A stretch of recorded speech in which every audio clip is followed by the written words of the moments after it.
Hello guys, and welcome to our how to use this course video. So first of all, I'm super happy to see you here in our course. I'm super proud of you that you have chosen to commit and to learn everything there is to know about the grammar of the German language from a very A1 beginner level until an A2 very beginner intermediate level. So let's go. This course has 15 classes and it works like this. You will start watching with our first class all about der, die und das, and starting we always have our explanation video where you see me and you get all the knowledge, all the context and everything you have to know about the grammar of the topic that you're learning. So after our explanation video, we always go to our so-called exercises and revision segment.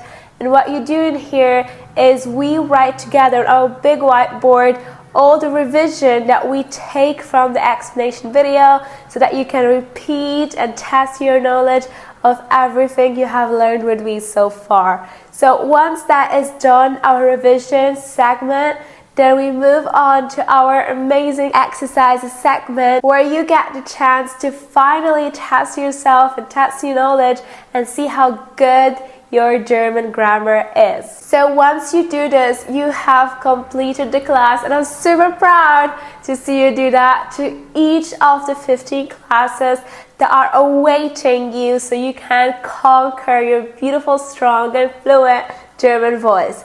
Keep in mind that every class has a PDF sheet just for you, full with lots of exercises that come with the solution so you can test yourself again on your own and see how well you solve them. As I always say, how well you rock your exercises on your own. This is really good for you because you always need a little bit of feedback to see how good you are progressing and how good you are getting at the German language, and that's why we provide you with so many exercises for each single class. Very important for you to know as well is that all of these exercises come from our bestseller Amazon grammar book. So if you want more, you can always go and get your own copy so you have it in print or digital so that you can tremendously conquer your voice and get to a very strong grammar level. This has been everything I wanted to share with you in our how to use this class course, and now I'm of course super excited to see our first class together.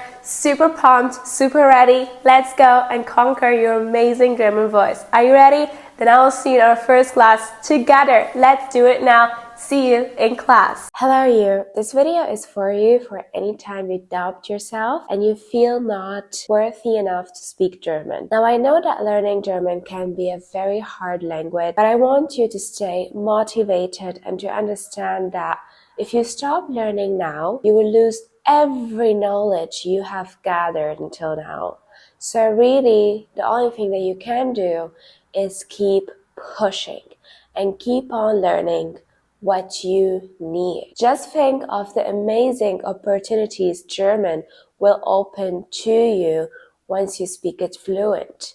All the job opportunities that you can have, all the German friends that you can make, and also the feeling of belonging every time you go anywhere in Germany where you feel that if someone speaks to me, I can actually answer, and I also can answer correctly. You have bought this course for a reason.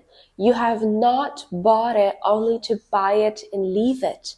Okay, so now that you are here, I want you to stay committed and to actually learn everything we have prepared for you. I know that it's hard. I know that it's not easy. I know that you doubt yourself. I know that you have a million excuses why you cannot speak German, but none of them is the solution for you. Giving up is not the solution for you. Giving up on yourself is not going to make you happy, nor is it going to make you speak better German. Commit now. Give your best now. Don't give up. Keep pushing. I know that you can do it. I know that you are not a person that likes to give up, but a person that loves to conquer her or his voice in order to speak beautiful, fluent, and strong better German. Every time you doubt yourself, just remember that I believe in you. I believe that you can make it. You can speak fluent German. You can finally understand the grammar and use the right vocabularies and Konnektoren where they are needed. It is not easy to give up. Giving up will cost you more. It will cost you to forget everything you have learned so far. And I know that you don't want that for yourself. You have already invested so much energy and so much time into learning German. So why give up now? Why give up right now when you have made it so far? Remember that just 1 week ago, or maybe 1 month ago, maybe just 1 day ago, you would have been proud of all the things you have achieved by now. So keep on remembering this. Keep on being grateful for all the things that you have learned so far, and keep on disciplining yourself, pushing yourself forward to conquer your beautiful German voice. This course is here for you, and I, in my digital form, are here to teach you everything you need to know. Please come back and don't give up. Maybe you need a break of 1 day or 2 days, but not a break of 2 weeks or 1 month. If you do that, you're only sabotaging yourself. I want you to speak better German. I believe that you can do so. And as always, I'm super excited to see you in our class to help you conquer your German voice. So guys, see you in class. Show up, and I'm super happy to see you there in our German class. Hello guys, and welcome to our first class together in our German course from A11 until A22. I am so excited to have you here, and I cannot wait to teach you everything you need to speak fluent, better German. Are you ready? Then let us start. So today, this is our first class together, and of course, we will start with the articles. The articles are super important when it comes to the German language. When do we use der? When do we use das? And when do we use die? Now, you know, der, die, das, a very big topic, but really it can be so easy once you have some endings that help you choose the article. Now, let's talk a bit about grammar before we dive in our hacks for this lesson so you talk better German. And then we, of course, have our revision segment as well as our exercises segment. Talking about the basics of grammar, in German we have 3 genders. Yes, you heard it correctly. And of course, I am meaning the genders of the words. In German we say Geschlecht. Now we have der, which is männlich. Then we have die, which is weiblich, and das, that is, of course, neutral. And really, we cannot know which article we need. We have to always learn it by heart. So memorizing is a big part when it comes to learning German. And of course, once you have conquered your German voice in the grammar, then it's super easy for you to talk German as well. Now, let's talk about these hacks, because as I told you right now, no, you cannot figure it out on your own. If you need der, die, or das, you have to learn it. Let's see how I can help you today.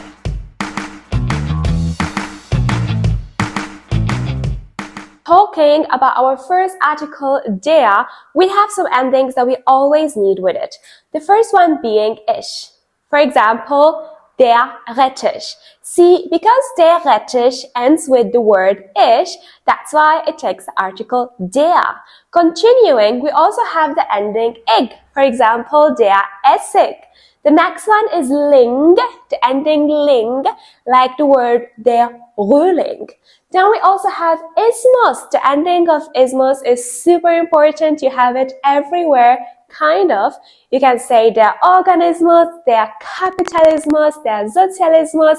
You have it everywhere you need it. And when you see the ending of ismus, right there you know, because you have learned with me, that you need the article der. Now, continuing, we also have the ending ant, like der Diamant. And also, we have the ending or, like der Motor. And finally, the ending en, like the word der Wagen. Now, you will also learn with me in the exercises segment that there is a little catch when it comes to the ending of en, but we will see it together in our exercises and revision part. Now, continuing with our weiblich article, die. Die has a lot of endings, which is actually good news for us because now that we know those endings, it will be super easy for us to figure out, do I need der, die, or das? See, German is full of hacks, and once you have those hacks, learning can be so much fun and so easy. Now, continuing with die, which is only used for weiblich. This means feminine, right? So the first ending that we have is unge, like the word die Prüfung. Then we have the ending heit, like the word die Schönheit. Then we also have the ending keit, like the word die Möglichkeit. Continuing with our next ending of Schaft, this word, like Ismus, is kind of like everywhere. You say die Partnerschaft, die Freundschaft, and so many other words. In fact, once you see that a word is ending with Schaft, right there you know the article is die. Continuing, we have the ending I, like die Metzgerei. Then we have the ending I, like die Geografie. Also, we have the ending Tät, like die Aktivität, following by Ion, like the word die Situation, or better said, die Lektion, our lesson today, die Lektion, unsere heutige Lektion. Continuing, we also have the ending of ich, for example, die Politik or die Musik. Then we also have the ending Uhr, like die Agentur, right? So easy. Continuing with the ending Age, like the word die Etage. Then we have also the ending ans, for example, die Allianz. If you are political, you always hear the word Allianz. Yeah, you use it to say that two groups are now together, politically speaking. Then we have the ending ens, like die Differenz. Now, once you see those endings, you know I need die. And that's why this course is going to help you so much. And I'm so excited to see all of your amazing reviews and all of your amazing results and hearing that you now can understand the German grammar and that you can speak fluent and better German. I'm so excited. Now, continuing with our article das, which is neutral, as you guys can see, we have a smaller list, which is kind of good because we don't have to learn so much, right? For example, if our word ends with like das Datum, right? If our words ends with ment, like das Argument, kind of very quickly, can memorize it? Perfect. Then we have the word ma, like das Thema. Then we have the ending of et, like das Ballett. Also, we have the ending of schön and line. Now, you will also learn with me this in our exercise and revision segment. Those are so-called diminutive. And we use them to make words kind of like sound smaller and cuter. We say das Brötchen, das Mädchen, das Fräulein, and so much more. Anyway, I have been talking about our exercises and revision segments so much. In fact, they're coming up right now. Are you ready? Then let's go and do them together. And I'm so excited to see you conquer your German voice and talk better, strong, fluent German. Hello du, hello you, and welcome to our revision and exercises segment. If you like this lesson, remember to write your review right now on the platform you're watching on. Hello guys, and welcome to our revision and exercises segment. This is our first segment together for our first class, class number 1. Now, our grammar topic in here is the articles, der, die und das. And we will revise together what we already learned in our explanation video so that you really keep it in mind and memorize it. Now, when do we need the article der? We need the article der for every word that ends with ish. For example, der Rettich. We need the article der for every word that end with ig, like the word der Essig. We also need the article der for every word that ends with ling, like der Röhrling. We also need the article der for every word that ends with ismus, like der Organismus. We also need the article der for all the words that end with ant, like der Diamant. And finally, we always need the article der for any word ending with or, like der Motor. Now we come to our Ausnahme. As I told you guys, the ending of en is not always with der. In fact, if we had a word like der Wagen, because it does end with en, we will say der Wagen.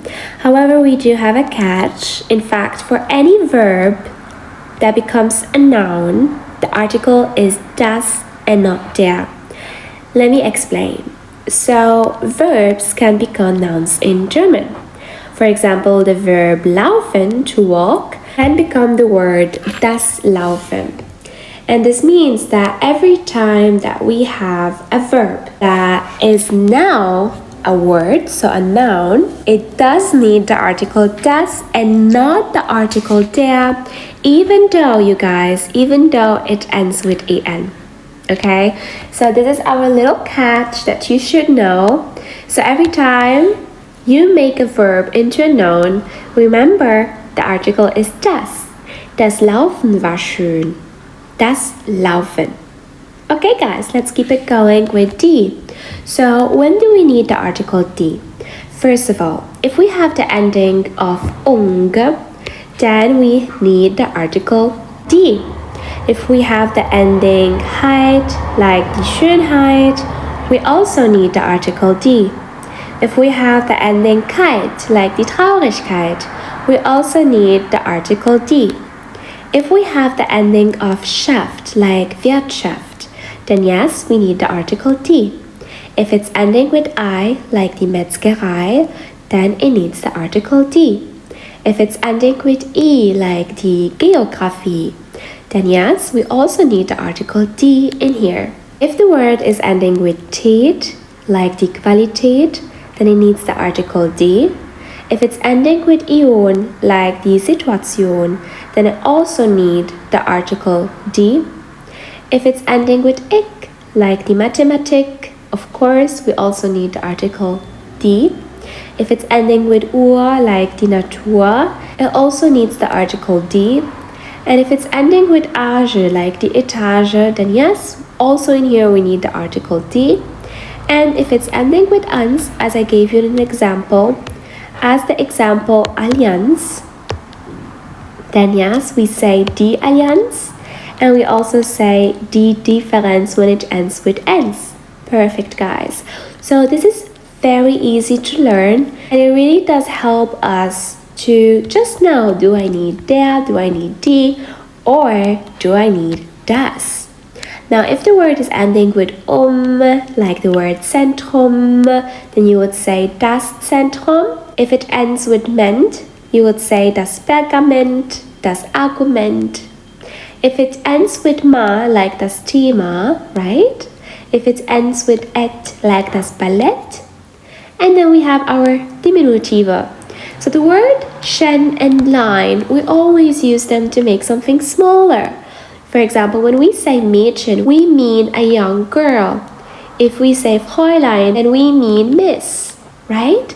So we are making someone smaller, or we're making something smaller. We're making something or someone sound younger. That's when we use our diminutive. And yes, our diminutive are always with schen and line, and they always go with the article das. Now it is time for some exercises. Let's start with the first one. So we see that it ends with ans, you guys. So which article do we need? Yes, we go with die. And if it ends with yes, das Eigentum. If it ends with ion, die Emotion. If it ends with et, yes, das Bankett. If it ends with ment, yes guys, we say das Argument. If it ends with I, we say die Türkei. If it ends with ik, we say die Mathematik. If it ends with ur, we say die Statur. If it ends again with ur, we say die Frisur. What about if it's ending with ling? Yes, we say der Frühling. Yes, we say der Informant. So die Toleranz, das Eigentum, die Emotion, das Bankett, das Parlament, die Türkei, die Mathematik, die Statur, die Frisur, der Frühling und der Informant. Perfect, guys. So this was our revision exercises segment, and I'll see you in our next class. Please do learn those endings by heart, so next time you make no mistakes and you talk fluent German. Like the video for our next lesson. See you in class! Hello you, and welcome to our second lesson. Today we will learn together how to build a plural in German. So building the plural in German is no funny experience. Why? Because it really changes. Now in English we have it easy. We always add an S at the end. We say the book, the books, right? In German, it's a little bit harder. There are many ways how you can build the plural. This is what we will learn in a bit. But very important for you, you should learn always any new word like this. You learn the word, for example, Buch, and you understand the meaning and you say, it's book. Then you find out what is the article of Buch. Well, the article of Buch is das Buch, so it's neutral. So you say, okay, I get it now, das Buch. However, what is the plural of this word? The plural is die Bücher. Now, if you learn this not like this, then you will have problems later because you will really say die Bücher, or you will have no idea what the plural of Buch is, right? Or the Aussprache, the right pronunciation. This is why my advice for you is learn the word, its meaning, its article, and its plural. Article is always the same, which is good for you, and learn its plural form. This is what you must do in order to speak better German and also, be a little bit fluent and confident when you speak. Without further ado, let's talk about how to build the plural.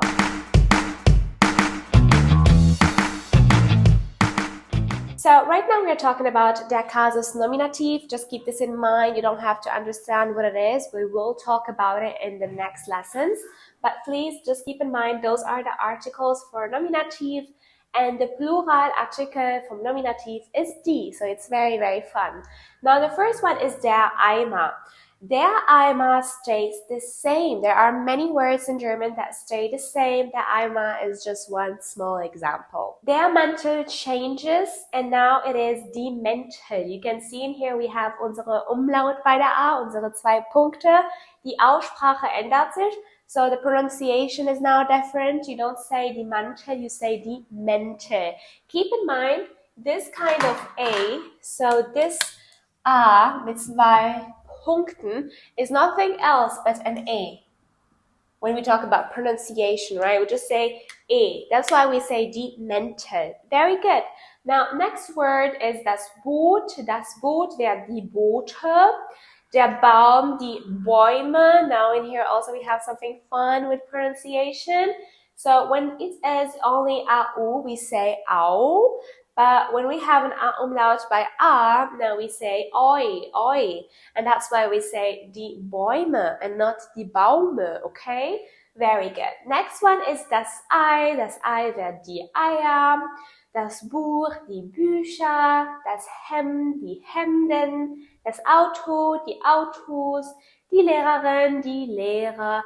This is always the same ending when you have a feminine word that becomes plural. For example, if you say die Lehrerin, which is a job, then you would say die Lehrerinnen. And if you also say die Freundin, you would say die Freundinnen. However, please don't think this is the same for every weiblich, for every feminine word. For example, die Frau, it's not die Frauinnen. It becomes die Frauen. So this rule is not for everything, but it's just like for some kind of words that end with en, right? If the weiblich form of a word ends with en, then it will automatically be ihnen in the plural form. So you say die Freundin ends with en, you say Freundinnen, Lehrerin ends with en, so you say die Lehrerinnen. This is the rule. However, it only applies to feminine words that already end with an en. Now that you have got it, let's test your knowledge with some exercises. Are you ready? Then let us start. Hello you, and welcome to our revision and exercises segment. If you like this lesson, remember to write your review right now on the platform you're watching on. Welcome to our revision and exercises segment produced by lingabus.com. This is our lesson class 2 and our topic is Regeln zur Pluralbildung. How do we build the plural? Keep in mind that everything that we are teaching can be found in our grammar book. If you scan this QR code, you can land on our Amazon page where you can purchase your book right now today. First thing that we have to keep in mind that is Pluralartikel is always die im Nominative. As we will learn in the next lesson, Nominative is always when we are talking about the subject. Now, how do we build the plural is what we want to talk about today. We have different ways of building the plural in German. So the first way is actually when we just add an a at the end. This would be, for example, with der Tisch. So the table in singular. When it comes to plural, we say die Tische.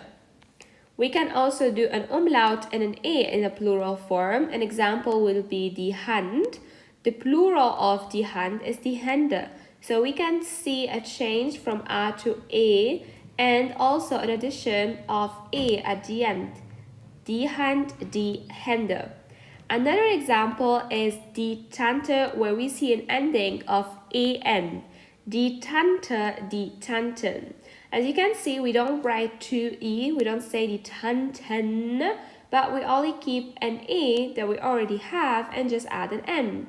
So, die Tante, die Tanten. Another example can be, for example, die Blume. So, the plural of Blume is die Blumen. As you can also see in here, we just add the n at the end. Next one is the ending with er. For example, das Kind, die Kinder. The next one is with a umlaut or o umlaut or u umlaut and er at the end. For example, das Haus, die Häuser. Another one is when there is no change at all when it comes to plural. As an example is when we have der Eimer. In plural form, we keep it the same and we say die Eimer. Another plural form is when we add just an umlaut at the beginning and we change nothing at the end. As an example is der Apfel, the apple, die Äpfel. So as we can see, there is a change of umlaut at the beginning, but at the end, it pretty much stays the same. So now that we have revised everything that we need to know about how to build the plural, let's see how good you are at building the plural on your own. So what is the plural of das Auto? That's right, we say die Autos. So we add an s at the end. What about das Büro? That's right.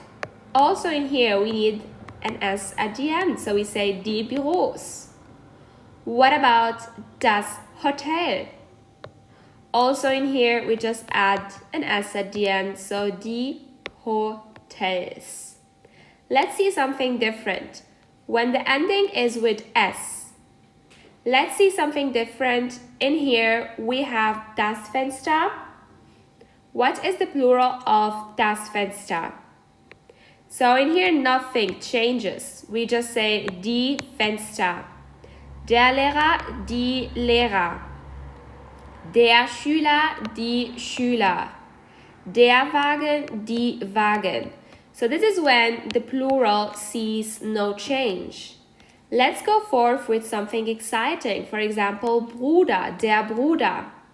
What happens in here is that U now becomes an Ü.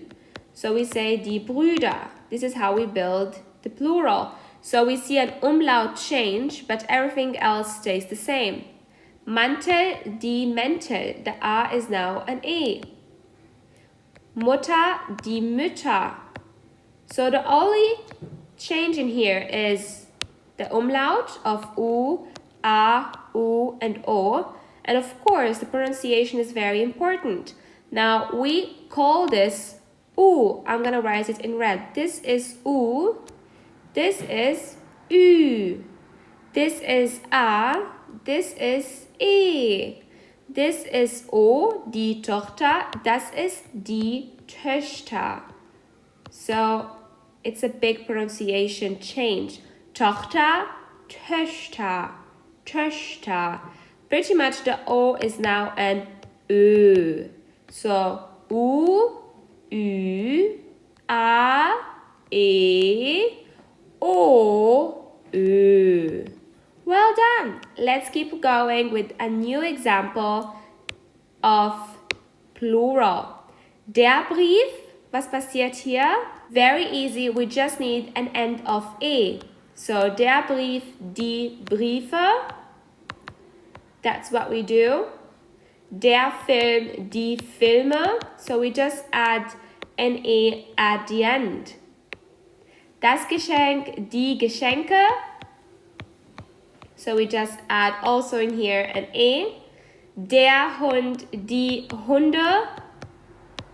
Well done, guys. If you reply to all of this correctly, I'm super proud of you. Let's keep on going with the next one. Das Bild. Now we have a very fun ending in here. We must add an ER. So we say das Bild, die Bilder. Well done. Das Ei, die Eier. Well done. So in here we have quite the same thing, but now we need also an umlaut and the ER at the end. So das Buch now is die Bücher. Right? The U is now an Ü, and there is also the ending of ER at the end. Das Dorf, what do we say in here? Die Dörfer. Glas, das Glas, die Gläser. Well done, guys. Let's keep it going with the next one. Arbeit und Fabrik. So in here we only add an en at the end. We say die Arbeit, die Arbeiten, and die Fabrik, die Fabriken. This is exciting. I am very happy if you've done all of this correctly. If you answered to all the exercises correctly, then you understood this topic and you rocked the exercises segment as well as the revision one. If you still need a little bit of help, please go back and rewatch our explanation segment so that you get better. So I left the best for the last of class. In here, we need an A umlaut as well as an A at the end. And this umlaut can mean A umlaut or Ü umlaut or O umlaut. So, der Arzt, die Ärzte. As you guys can hear, we go from A to E. That's the pronunciation. Der Arzt, die Ärzte. So, E at the end. Der Gast, die Gäste, so die Gäste, so A umlaut, and now also an ST and E at the end, die Gäste. Und der Sohn is now die Söhne. Exciting. From O we go to Ö. So from A we go to E, and we add an E at the end. And from O we go to Ö, and we add an E at the end. And also from U we would go to, and also from U we will go to Ü and add an E at the end in this type of plural building. Well done, guys. So this was actually it for today's revision and exercises. Keep in mind you find more exercises in our grammar book, so scan it right now and get yourself your nice book, be it printed or digitally if you want to keep on exercising. And we will see each other in the next class. Now that you've got the hang of it, let's go and learn better German even deeper. This time we will dive in the basic structure of phrases, and we will learn what the difference is exactly between a question and just like normal sentences, and how we can build them on our own. Are you excited? I am as well, and I will see you in next class.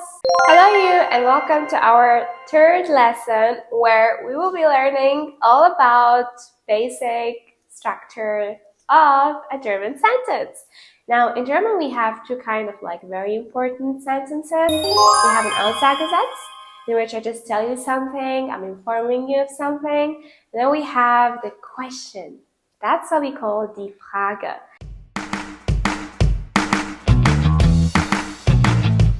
Now, an Aussagesatzbeispiel wäre, an example of an Aussagesatz where I'm just telling you something that I feel would be the first sentence where I'm saying, Ich bin glücklich.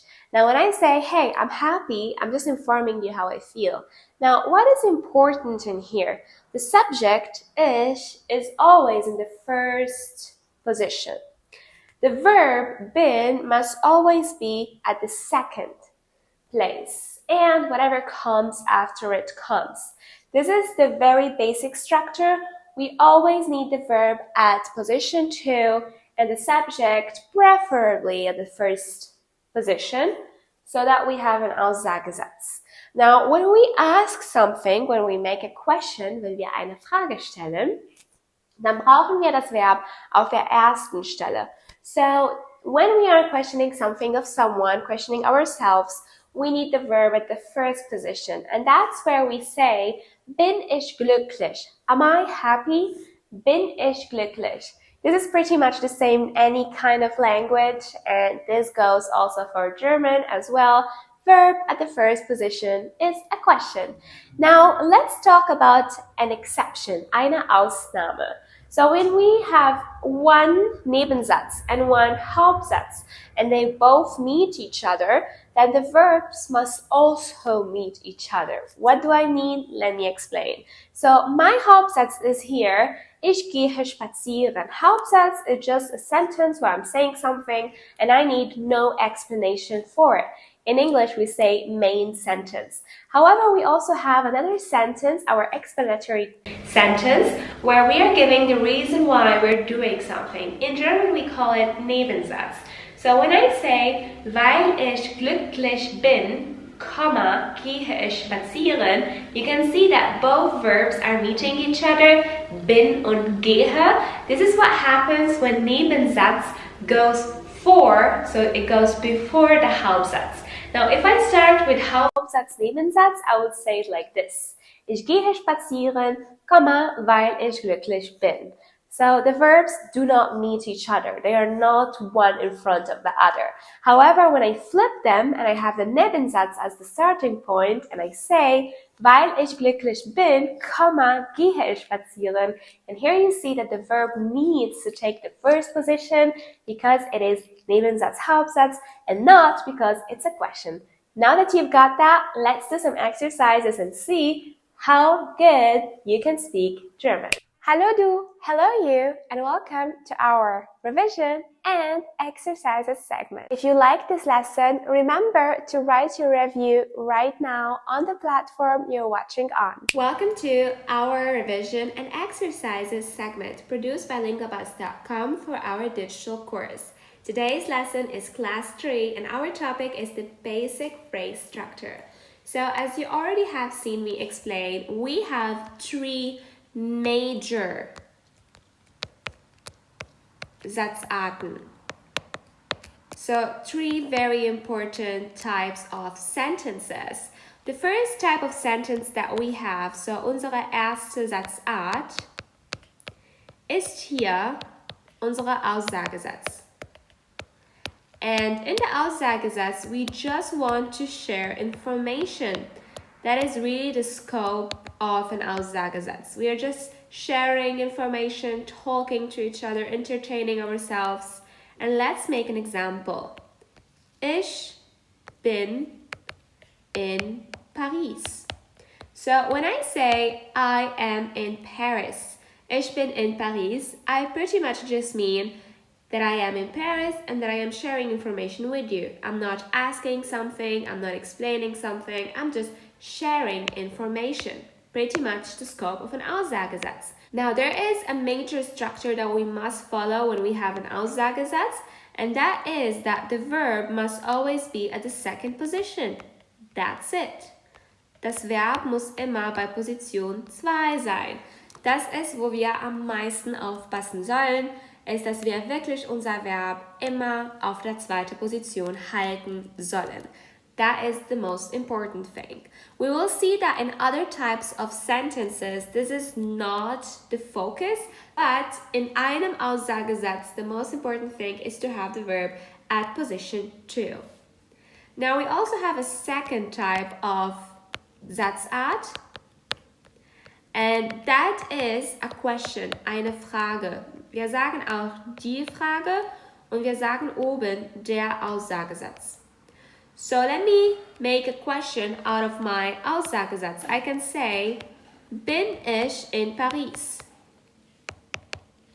Now, bin ich in Paris just means, am I in Paris? So I'm asking now. I'm no longer sharing information. I am questioning stuff. Das ist eine Frage. Was passiert bei einer Frage? Well, the verb must be always at the first position. We don't say, ich bin in Paris, Fragezeichen. We don't say, I am in Paris, question mark. We have to say, bin ich in Paris, question mark. Well done. Now we have a small exception, and that is when we have those wie Fragen. And with wie Fragen, I always mean words as like wo, wie, was, wann, warum, and so on. So when we have one of these wie Fragen, what happens is that the verb is now at position 2. Let us see an example, even though it is a question. For example, I can say, warum, why am I in Paris? Warum bin ich in Paris?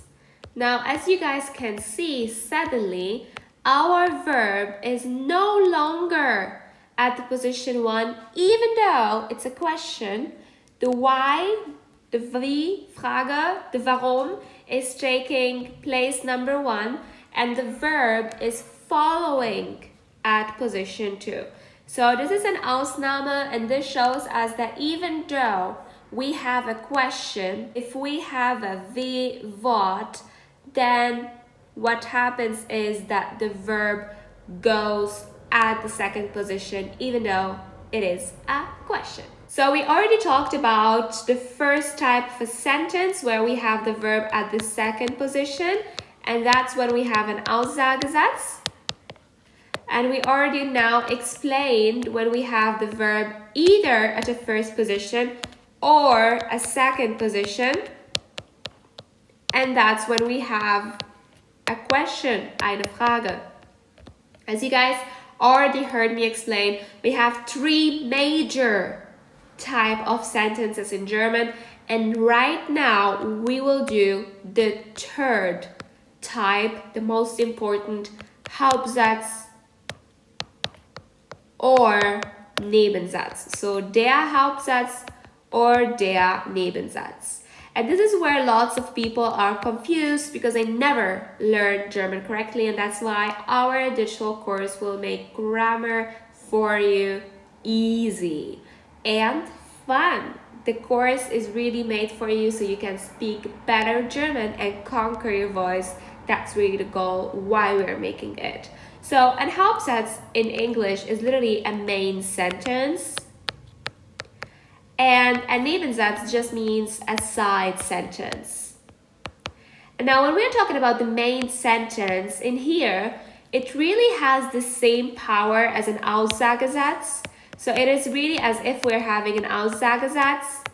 And now what follows it is always something that explains the main sentence. So it's always something explanatory. It's giving a reason why we're doing something. And that's what we call in German eine Begründung. So it can either be eine Begründung, explanation of something, or we could also be just giving more details, like more information, and that's also a Nebensatz.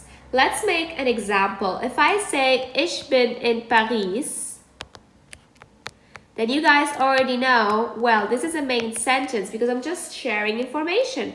Das ist ein Aussagesatz. However, now I can add a Nebensatz. A Nebensatz always need a connector, so a connection. That's why we also have a book of B1 Konnektoren. It's really our bestseller book on Amazon. It really helps you to get all the B1 Konnektoren that you need if you want to talk at a B1 level. We will share right now the QR code and the picture of the book if you're interested in getting it, so that you can have all the B1 Konnektoren that you need to speak better German. So, ich bin in Paris. Now I can add some other side sentence that really is only explaining stuff. For example, I can say, weil ich reisen mag, because I like to travel, right? A very important signal when we have a Nebensatz is when we already start with a connector and when the verb is at the ending. So there is a huge difference. You see in the Aussagesatz, the verb is at position 2. In a Nebensatz, the verb is usually always at the end. Also, we always have a connector. This is very important. And now what we want to do is we want to connect both of these sentences together. And there are two ways to do this. So we can say, ich bin in Paris, weil ich reisen mag. Okay, and what do we need is a comma between both. The verb needs to be at the end and the first verb needs to be in the middle at position 2. And right now we are connecting ein Hauptsatz plus ein Nebensatz. That is what we're doing right now here. However, we can also start with the Nebensatz first and then the Hauptsatz. That would be, weil ich reisen mag, Komma, bin ich in Paris. This is very important, guys. Lots of people do this wrong, so please keep your attention in here. So both verbs must meet each other right now. And the verb of the Hauptsatz is now taking position 1. So everything is staying the same in the Nebensatz. Only in the Hauptsatz, the verb is switching and it's going forth. Weil ich reisen mag, bin ich in Paris. So this was our third major sentence type, is when we have a Nebensatz and a Hauptsatz. And it's very important to know the difference between a Hauptsatz and a Nebensatz. Keep in mind, the Hauptsatz is literally just an Aussagesatz. It's only sharing information. And a Nebensatz is always giving details or giving an explanation. And that's why a Nebensatz loves Konnektoren. Let's talk about them now. So let's talk about when we have an Hauptsatz plus Hauptsatz. This sometimes happens. And let's talk about which Konnektoren are always with an Hauptsatz and which Konnektoren are always with a Nebensatz. This will make our life so easy when we are trying to figure stuff out. So ein Hauptsatz plus ein Hauptsatz would, for example, be wir müssen gehen und Eis kaufen. So in both of these sentences, we are only sharing information. We have to go and we have to buy ice cream is just sharing information. We have to go, we have to buy ice cream. And this is very clear that both of these sentences are main sentences because we have und. So the connector und is always für Hauptsatz. When you connect a Hauptsatz to an Hauptsatz, you use the connector und, or you use the connector oder, or you use the connector sondern, or you use the connector aber. Those are the connectors that you should know really at an A2 level. And what happens is the verb pretty much stays the same, nothing changes. Yeah? For example, we can say Lisa geht nach Hause oder sie bleibt bei Lara. So Lisa is going home or she's staying at Lara's. And what happens is the verb is always at position 2. This is a clear signal that we have Hauptsatz, Hauptsatz. And these are the connectoren that we need, und, oder, sondern, aber. So the connectoren that we use when we have a Nebensatz are different connectoren. We use weil, obwohl, denn, da, und ob. And they are always giving us an explanation or giving us details. For example, we can use the example from here. This is our Hauptsatz. We will take it and now connect it to a Nebensatz. So this is our Hauptsatz is wir müssen gehen. Okay? And now we will connect it to a Nebensatz. We say wir müssen gehen, weil wir zu spät sind. We have to go because we are too late. As you can see, this is an explanation and the verb is at the end. Wir müssen gehen, obwohl wir den Bus verpasst haben. So we have to go even though we missed the bus. Also in here we're saying, pretty much we're giving an explanation. And the verb is at the end. Wir müssen gehen, denn wir sind zu spät. Now in here we have a small exception. This is very important, guys. This is a Nebensatz, but the verb stays at position 2. I know this is confusing, but this is an Ausnahme, okay? This is an exception. Wir müssen gehen, da wir zu spät sind. Da has the same meaning as weil and denn. These green words have the same meaning. For the last connector, we cannot connect both sentences. We must change something. We can, for example, say, wir müssen fragen, ob du mitkommst. We have to ask if you come with us. Because we have to give some kind of choice. So, wir müssen gehen. So, this is why we're saying, wir müssen fragen, ob du mitkommst. We have to ask if you can come. And also in here, the verb is at the end, am Ende. So, I know I am revising a lot with you, but this is very important. Let's revise again. Hauptsatz, Hauptsatz, we need this connectoren und, oder, sondern, aber.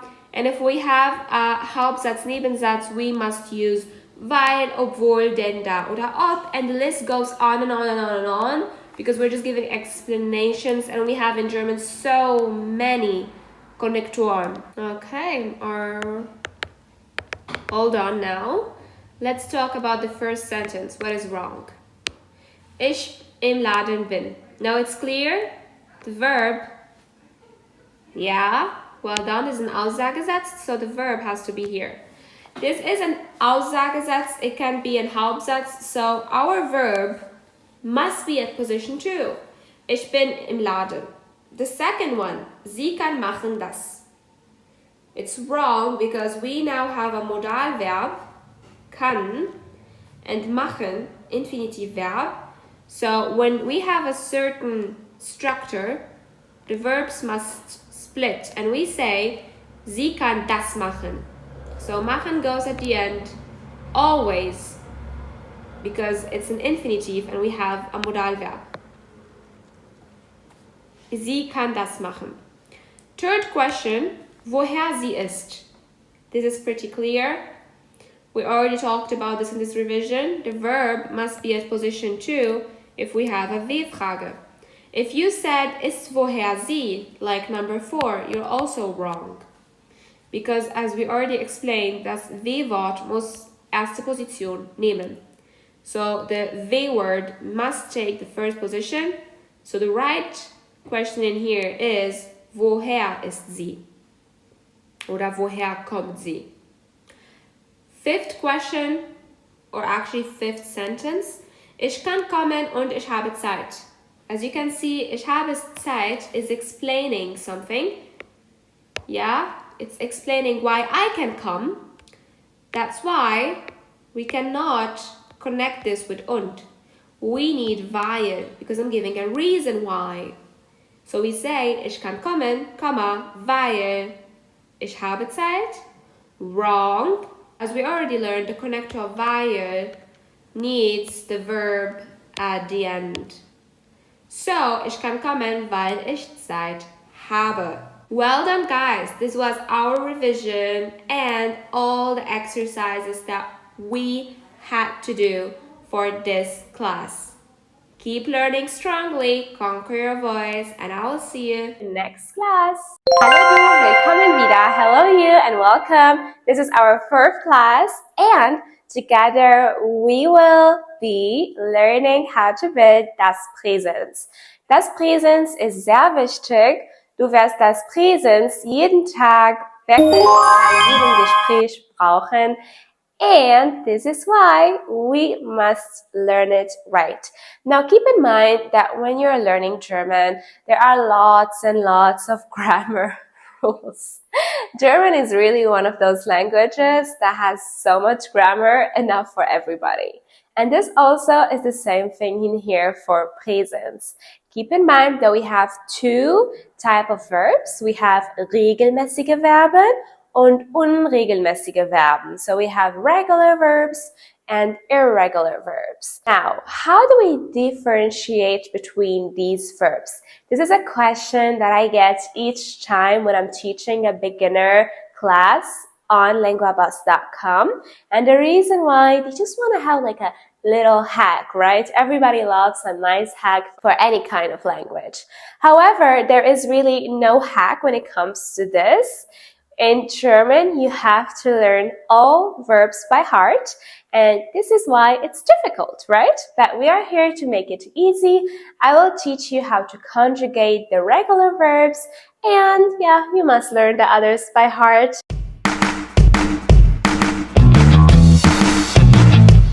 Now, what is the difference? We have something called Stamm. Stamm. Now, Stamm, der Stamm, means in English the root. And we also have something called infinitive. For example, infinitive is any kind of verb that is in its natural state. As example, bilden, sagen, gehen, laufen, kochen, erzählen, scherzen. Das sind alle Infinitive. However, the Stamm comes from the infinitive.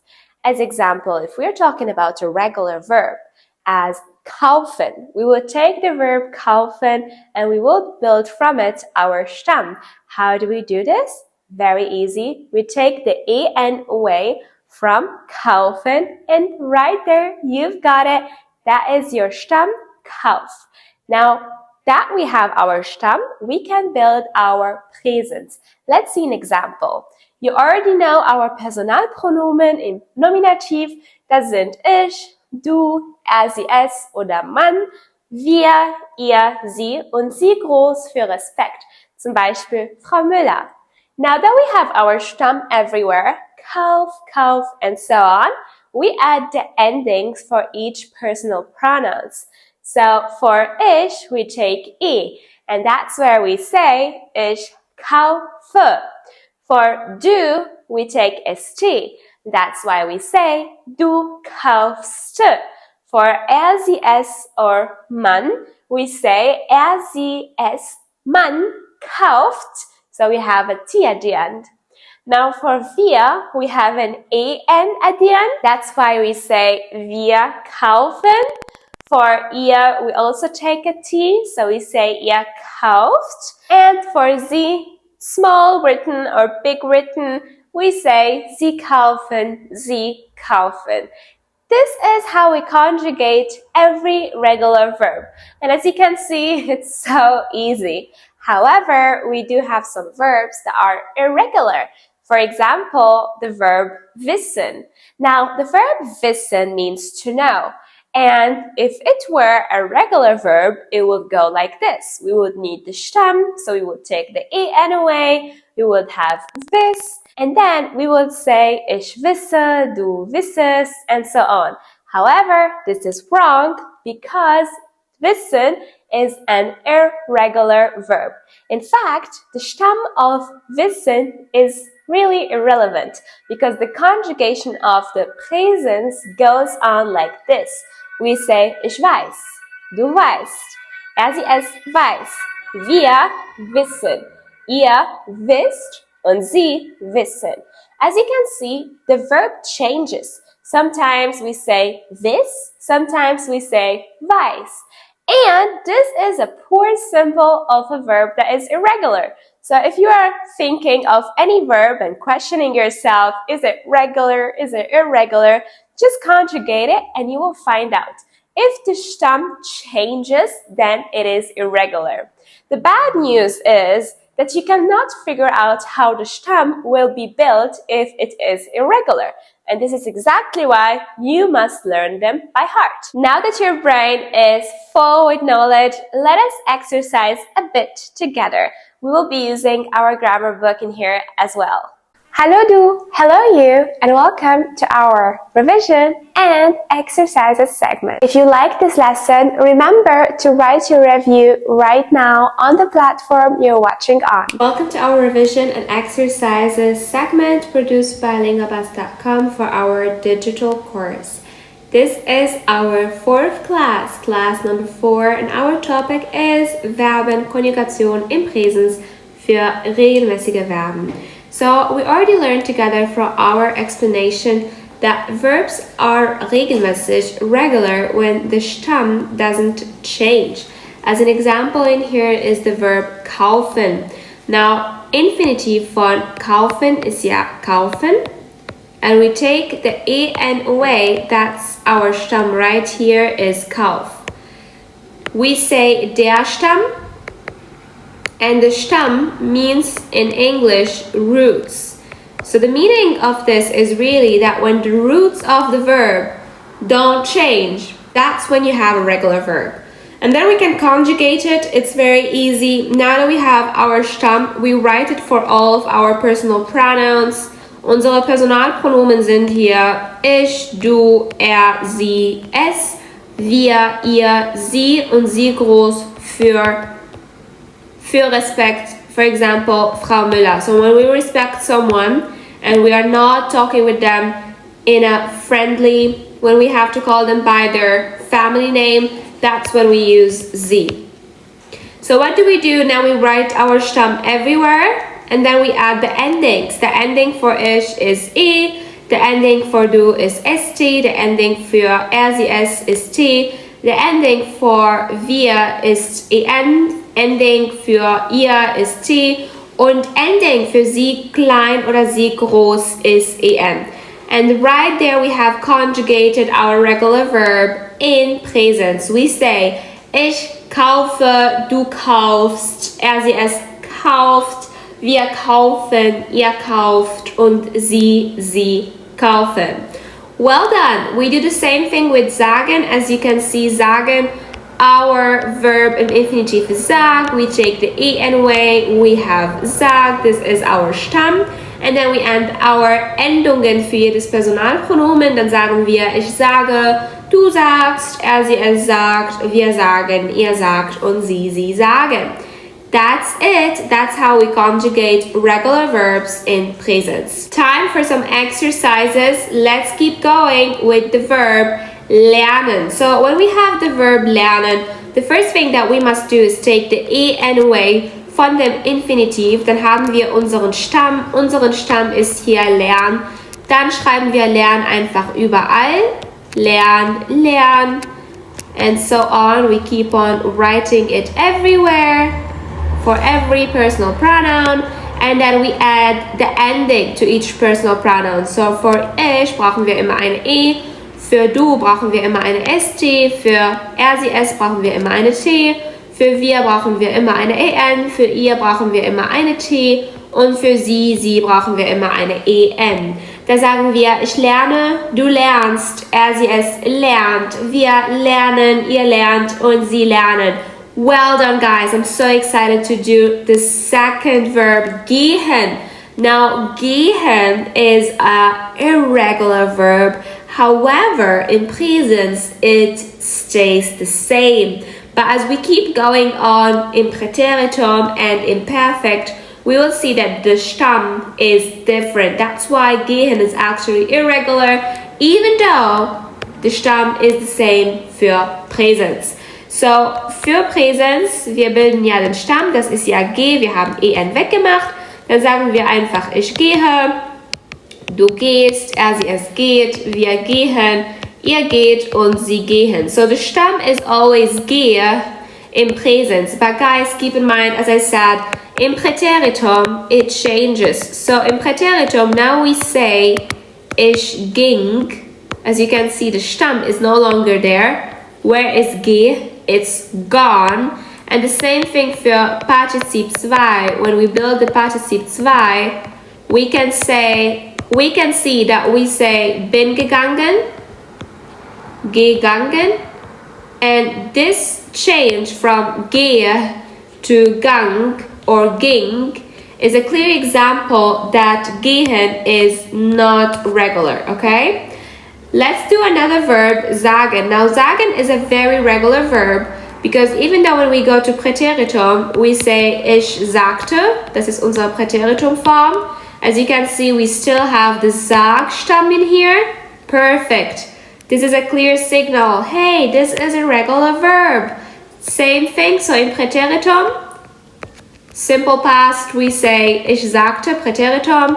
Und für perfekt, so Partizip 2, we say habe gesagt, I have said. And as you guys can see, beautiful, the Sag-Stamm is always there. And this is when the verb is regular, is when Präteritum and perfect and presence, the Stamm stays the same. And this is a huge difference from gehen. Look how in gehen, everything has changed. Ging, gang, and gehe. There is a huge change. This is very important. So let's conjugate gehen. Let's conjugate sagen in presence. So we write sag everywhere, first thing. And then we add the endings. Für ich brauche ich für du st, für er sie st, für wir en, für ihr t und für sie en. Dann sagen wir, ich sage, du sagst, er sie es sagt, wir sagen, ihr sagt und sie sagen. Well done, guys. This is how we conjugate the presence form of the verbs. Now, we already talked in our explanation about some verbs that are a little bit shady, right? Because they are still regular, but they change, right? And that's what we want to learn. Now, when a Stamm of a verb ends with a T, D, M, or N, as example, Arbeit, beobacht, finde, bilde, atme, zeichne, rechne. What happens is when it comes to du and ihr and man, so er, sie, es, this is what we mean with man, is er, sie, es, and man, because all of these are personal pronoun. We need a little bit of help. We need an a. So why do we do this?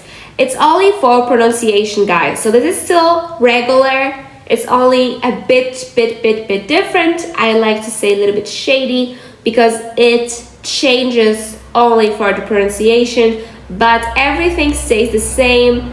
Our Stamm is staying the same everywhere. So yes, it is regular. And to explain to you more deeper what I mean, if I write like this, if I say atmest, du atmest, you can hear that it does not sound pleasant at all. That's why we need to add this e, and that's why we say du atmest. It's only for the pronunciation. It has nothing to do with the grammar. The same stuff happens with all the verbs that have a Stamm ending with SZ, Z, or an S, like heiß, or heights, or Reis, and Reiz. So in here we say, for example, the only change that we see is by du, that's it. Why we change it is because we cannot add two S's in it. I cannot say du reist with two S's. It sounds weird. That's why, because I already have an S in the Stamm, I only add a T. Okay, that's why I say du reist. And I don't repeat the S two times. So I write du reist. That's the only change of the regular rule that we see. Now we have something quite different is with the verbs that end with an er, like ena or dawa. So what happens is we have to change them a bit when it comes to via and z. We don't say, so normally, right, let's do it the normal way. Let's take the verb ena, which means remember. If you don't know the meaning of something, please Google it. Don't learn verbs without their meaning. That's not a good way to learn. Always Google, translate, write it somewhere and find it out. So let's write the Stamm, it's ena, right? The same thing. Now we have to add the ending of via, and as we learned, the ending of via is en. Now what happens is we don't need this a in here. We only say wir erinnern. This is why it's a little bit shady, because it changes. Also in here, Sie erinnern, same stuff. We don't write the A, we just write the N. So this is what we mean with this ending. I know it's tricky sometimes to understand it on your own, that's why I'm explaining more. Now talking about the last Ausnahme that we have, the last exception to the rule, we can take the verb ending with el or gl, for example, lächeln. Now we take the n away, so we have the Stamm is lächeln. But when we go to conjugate ich, we say ich lächle. That's quite wrong. We have to change it a bit. So what happens is that what we need to do is take this e away. And we say ich lächle. We don't say ich lächle, but we say ich lächle. This happens for ich, for wir, and also for sie. So these are the verbs. So these are the verbs that are a little bit changing due to exceptions. They are still regular, but they change. And we also have the verbs that don't change, that are 100% regular, like kaufen, sagen, lernen, and so on. So now we're talking about Verbenkonjugation in presens that are totally not regular. They are unregelmäßig, so irregular. And in German we have about 200 to 300 irregular verbs. And since you cannot know them, you have to learn them by heart. As an example, we can have the verb geben. Now geben is very irregular because the Stamm is changing. We said that if the Stamm changes, even by a single letter, it is irregular. So when we take the en away, our Stamm is geb. And you can see that we say ich gebe, but then by du we say du gibst. So now we have a change from a to e, right? And this is why it's irregular. The same thing happens with nehmen. We see a huge change in the Stamm. Suddenly we're saying du nimmst. Same stuff with treffen, du triffst. And it's very beautiful because this change is not only for the second personal singular, but it's always for the second and third personal singular. So if you learn them, you know them all. You just have to keep in mind that it is only the second and third personal singular that have this change. The other personal pronouns are regular. Only the second and the third personal singular personal pronouns are irregular. So sometimes we have a change from a to e. For example, ich sehe, du siehst, sieht. Ich lese, du liest, liest. Ich empfehle, du empfiehlst, empfiehlt. Sometimes we see a change from a to e. For example, ich fahre, du fährst, fährt. Ich falle, du fällst, fällt. And sometimes even ich trage, du trägst, trägt. We also have a huge change from O to Ö. For example, ich stoße, du stößt und stößt. And sometimes from au zu oi, ich laufe, du läufst, läuft. Now, as I already said, these are verbs that you pretty much cannot prophesy to know by the beginning, right? You don't see the verb and say, hey, I know this is irregular. That's very, very, very impossible, especially as a beginner, right? As a beginner, we have to learn all the verbs by heart. And in our grammar book, we have a list of 72 verbs that are regular with the conjugation, so you can learn them by heart. You can find the QR code right now on the screen to get your book if you don't have it already. It really will help you not only with grammar, but also with exercises to keep your German strong and better. So now let's do some examples where we have mixed verbs. Very exciting. And we only have to change the verb in here. So for example, ich mache einen Termin. We're going to change the verb mache zu ändern. So I say, ich ändere den Termin. What about die Frau kauft ein Auto? Now we go to mieten.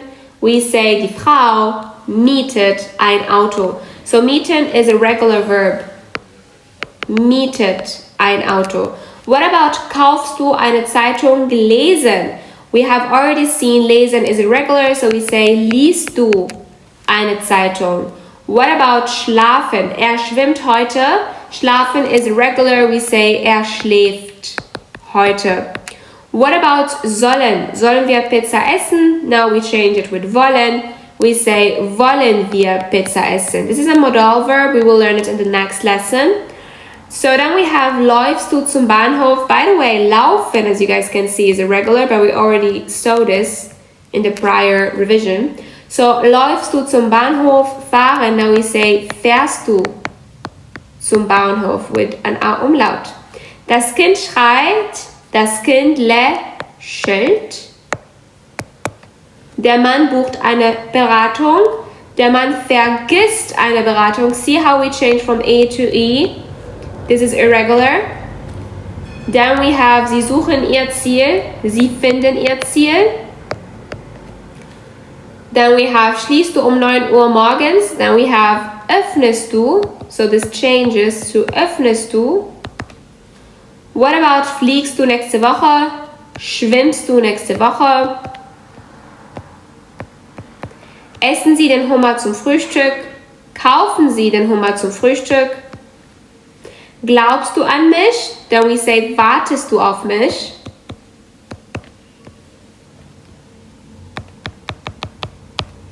Ich rede mit dir später. Ich rufe dich später an. Punkt. Ich mag dich sehr. Ich liebe dich sehr. Suchst du nach mir? Kommst du zu mir? Wollen wir gehen? Sollen wir gehen? Trinkst du deinen Kaffee? Möchtest du einen Kaffee? Lache gerne mit mir. Das ist Imperativ. We are giving an order. Imperativ. So, lache mit mir, spiele mit mir. Ich gehe gerne ins Schwimmbad. So, from gehen zu laufen, denn ich laufe gerne zum Schwimmbad. Manche Frauen sind sehr selbstbewusst. Manche Frauen wirken sehr selbstbewusst. Selbstbewusst means confident. And wirken means seem. So some women are confident, some women seem to be confident. Okay guys, so this was actually our last exercise and I love to do it because it shows you the variety of verbs. As I already said, the list is in our book, so it really will be helpful to you if you have big problems, especially if you had problems solving this exercise. I'm sure this lesson has helped you. This was our revision and exercises segment, and now I'll see you in the next class. Well done, super proud of ya, and I will see you in the next video. Click on it and we will see each other in class. Until then, bye! Hello you and welcome to our 5th lesson together in our digital course. Are you ready? So let's go. So, in the last class, if you remember, we learned the difference between regular and irregular verbs. And my question would be, why is the verb haben irregular? I can read it out loud for you. You can listen and you can answer my question. Why is it irregular? Now, starting with ich habe, du hast, LCS hat, wir haben, ihr habt, sie haben. By the way, if you don't know, haben means to have. Now, why is this verb irregular? Tin, tin, tin, you should know if you have watched our last session together. Correct! This verb is irregular because the Stamm ends. Now, we already covered the meaning of Stamm, and we already covered how to find out if a verb is regular or irregular thanks to the Stamm. If you don't get it, go back and watch it again. For those who answered correctly, let's go forth and learn better German. Right now, we will learn the basic 3 verbs that you must know as a beginner, and those 3 verbs will be used in each normal everyday life conversation, and sadly, they are irregular verbs. Now, the first one, we already learned it together. It's the verb haben. You say, ich habe, du hast, es hat, wir haben, ihr habt, und sie haben. Following the verb sein, sein means to be, and here we say, ich bin, du bist, es ist, wir sind, ihr seid, und sie sind. And our final verb werden, here we say, ich werde, du wirst, es wird, wir werden, ihr werdet, und sie werden. Well done. Now, these are the verbs that you must learn by heart. And to make our conversation better and our class more informative for you, it's time for us to make some time for exercises. Hello du, hello you, and welcome to our revision and exercises segment. If you like this lesson, remember to write your review right now on the platform you're watching on. Welcome to our revision and exercises segment. This is our class number 5 and our topic is Verben im Präsens. So we are going to learn right now the most important irregular verbs, and these are haben, sein, werden, wissen, und lassen. So these are the most irregular verbs that you will be actually using every day, kinda in everyday conversation. So let's learn them by heart. So für haben sagen wir, ich habe, du hast, sie, es hat, wir haben, ihr habt, sie haben. Für sein sagen wir, ich bin, du bist, sie, es, man ist, wir sind, ihr seid und sie sind. Für werden sagen wir, ich werde, du wirst, sie, es wird, wir werden, ihr werdet und sie werden. Und für wissen sagen wir, ich weiß, du weißt, sie, es weiß, wir wissen, ihr wisst und sie wissen. Für lassen sagen wir, ich lasse, du lässt, lässt, wir lassen, ihr lasst und sie lassen. So, warum sind diese Verben überhaupt nicht regelmäßig? Why are those verbs not regular? Well, it is very clear when you come here and here. So, we already talked about this actually. Bei der zweiten Person Singular und bei der dritten Person Singular, we can see that, for example, bei werden, the Stamm is different. So, für ich, we say werd in dem Stamm. And then for du and man, suddenly we have this wir. So we have the end. So we have a change from a to e. And this is a sign that this is an irregular verb, is when the Stamm is now different. So these are the verbs that we must learn by heart. They are very, very important. Let's talk about the meaning. So haben means have. Be is sein, so to be. Werden is to become. Wissen is to know und lassen is to let. Okay? And these are very important, especially haben and sein are very important when we are building the perfect Bildung. So, are you ready for some exercises? Let's go! Okay, so in here we have lots of verbs, mixed, regular and irregular. And it's so beautiful because we have a sort of like a short story and we have to find out all the verbs that need to be inside of them. Guys, remember that we are using our grammar book, Deutsche Grammatik verstanden. So if you want more exercises, scan this QR code right now and go check out our awesome book, Deutsche Grammatik verstanden, with all the explanations, exercises and solutions in one book. So let's start with this exercise, Luisa. So we have the verb machen. Machen means to do or to make. So we say, Luisa macht sich keine Sorgen ihre neue Stelle. Jetzt fahren means to drive. Jetzt fährt sie ihr Auto in die Richtung von ihrem neuen Büro. Sein means to be. So, sie ist ein bisschen verängstigt, aber sie, freuen is means like to be excited, to get excited, you know? So, sie freut, and this is a reflexive verb. In fact, that's why we have sich here again. Sie freut sich auf den neuen Job, and then wir haben jetzt tragen. Tragen means to wear. So, we say in here, sie trägt ein neues weißes Kleid und dazu passende schwarze Pumps. Ihre Tasche sitzen means to sit with no Bewegung und no motion. This is a dative verb.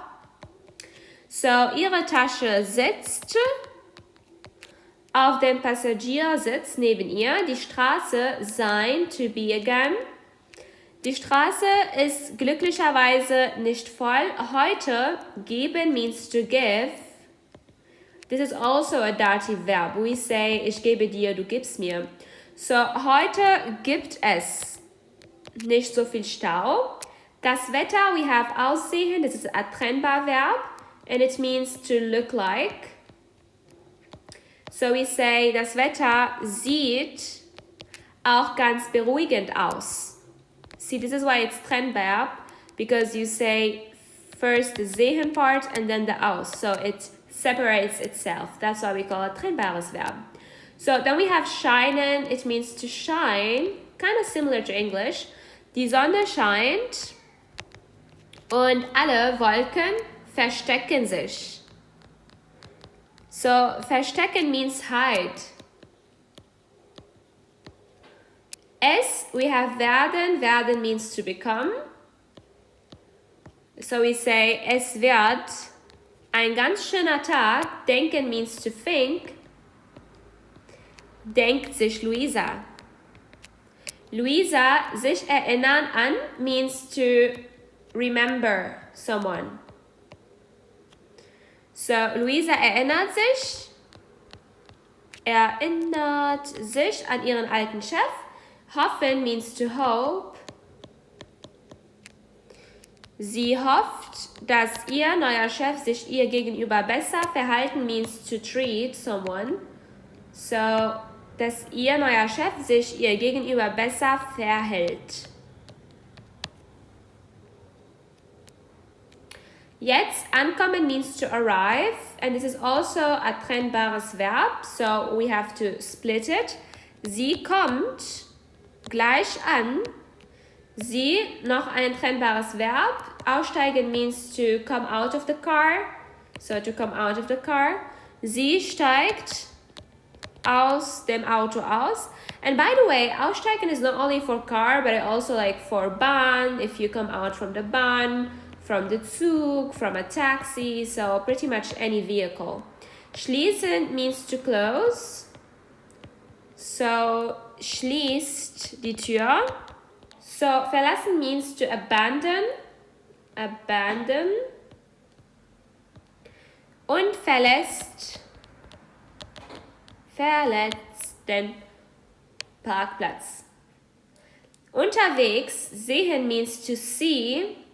So we say, sieht sie. Sehr schöne Blumen. Die Bäume reflektieren means to reflect, pretty much just like English. Die Bäume reflektieren heute eine grüne Farbe. Sein, to be.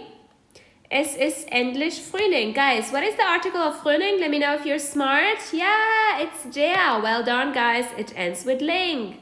Proud of you guys. Luisas Lieblingsjahreszeit. Noch einmal sein. This means to be, guys. So, Luisas Lieblingsjahreszeit ist Frühling. Weil alles neu ist. We just have sein again in here. So, mögen ist ein Modalverb. This is what we're going to do in the next lesson. Mögen means to like. So, Luisa mag, and do you see that the Stamm is quite different? We go from mög to mag. What does this mean? Yes, guys, das ist ein unregelmäßiges Verb. How am I writing unregelmäßig right now? Well done. So, then we have sein, it means again to be. So, aus dem Grund ist sie sehr stolz auf ihre Entscheidung, endlich neu beruflich auch zu beginnen. Luisa, jetzt einen sehr schönen Tag zu haben. The next verb, we're going to actually find it in the next one. I think it's erwarten. Okay, perfect. So, erwarten means to expect, right? She's expecting good things. So, erwarten means to expect. Luisa erwartet, einen sehr schönen Tag zu haben, auch wenn heute ihr erster Tag auf ihren neuen Job ist. To be ist.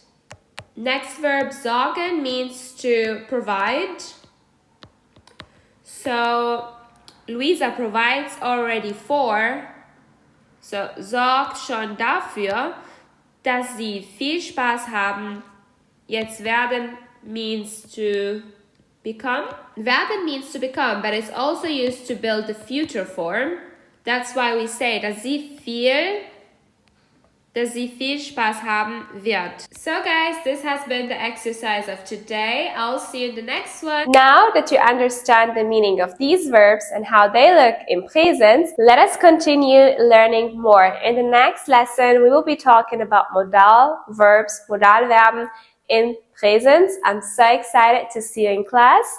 See you then. Nice to see you again in our 6th class where we are continuing to speak better German. So, right now we will talk about Modalverben.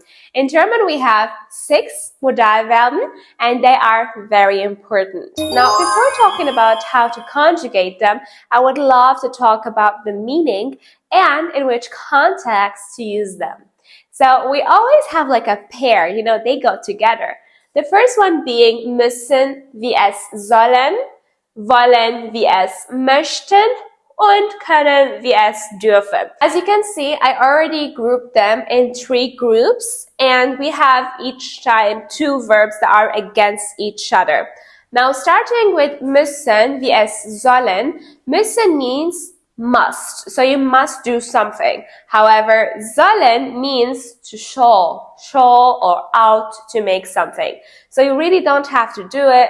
It's your choice if you want to do it. Maybe society thinks you must do it. But you say, hey, ich muss nicht, ich soll, right? This is the difference between müssen und sollen. Müssen ist Pflicht. So it's really something that is imposed on you and you must do it rather than something where you have a free will like sollen. Now, next one, talking about wollen und möchten. Wollen means that you want something, you desire something so bad that you cannot live without it, right? This is the meaning of wollen. However, möchten is just like, oh, maybe I would like to have this, but I really don't want it, right? So it's just a wish. Maybe you get it, maybe you don't get it. But if you get it or you don't get it, it's not really a problem to you because you don't really want it, okay? The final ones, können und dürfen. Now, können means I can do something, and it really goes in the context of I am able to do this. As example, ich kann schwimmen. Hey, I can, you know, so I know how to swim. The meaning is really like I have knowledge of something, I can do something, I know how to do something. This is the meaning of können, right? It means that I have the right to do it. You know, it's my right. However, dürfen is right the opposite as well as the other verbs on the other side. So dürfen means that you need the permission from a human being, from a force, from an authority to do something, right? So you're really saying, darf ich das machen? Darf ich das nicht machen? So you're questioning your permission to do something. So let's start now talking about how to conjugate these verbs. In presence, by the way, they are all irregular. Good news for you because you got to learn them by heart. Let's start with the first one. I will write the conjugation here. So, müssen. Ich muss, du musst, es muss, wir müssen, ihr müsst, sie müssen. Sollen. Ich soll, du sollst, es soll, wir sollen, ihr sollt, sie sollen. Wollen. Ich will, du willst, es will, wir wollen, ihr wollt, sie wollen. Möchten. Ich möchte, du möchtest, es möchte, wir möchten, ihr möchtet und sie möchte. Können. Ich kann, du kannst, es kann, wir können, ihr könnt, sie können. Well done. And last one, dürfen. Ich darf, du darfst, es darf, wir dürfen, ihr dürft, sie dürfen. Nice, well done.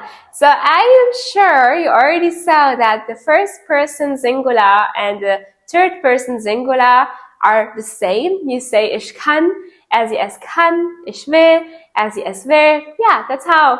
It's like a nice trick. They are the same, so if you remember ich, you would remember as well. Now that you got the knowledge, how about we do some exercises together? Hast du drauf Bock? Dann lass uns ein paar Übungen zusammen machen. Hello du, hello you, and welcome to our revision and exercises segment. If you like this lesson, remember to write your review right now on the platform you're watching on. Welcome to our revision and exercises segment. This is our class number 6 and our topic is Verben, Modalverben in presence. I'm so excited that you're still learning with us and that you are improving your German to speak better German and conquer your voice with linguabuzz.com. So let's dive right into it in our revision for today.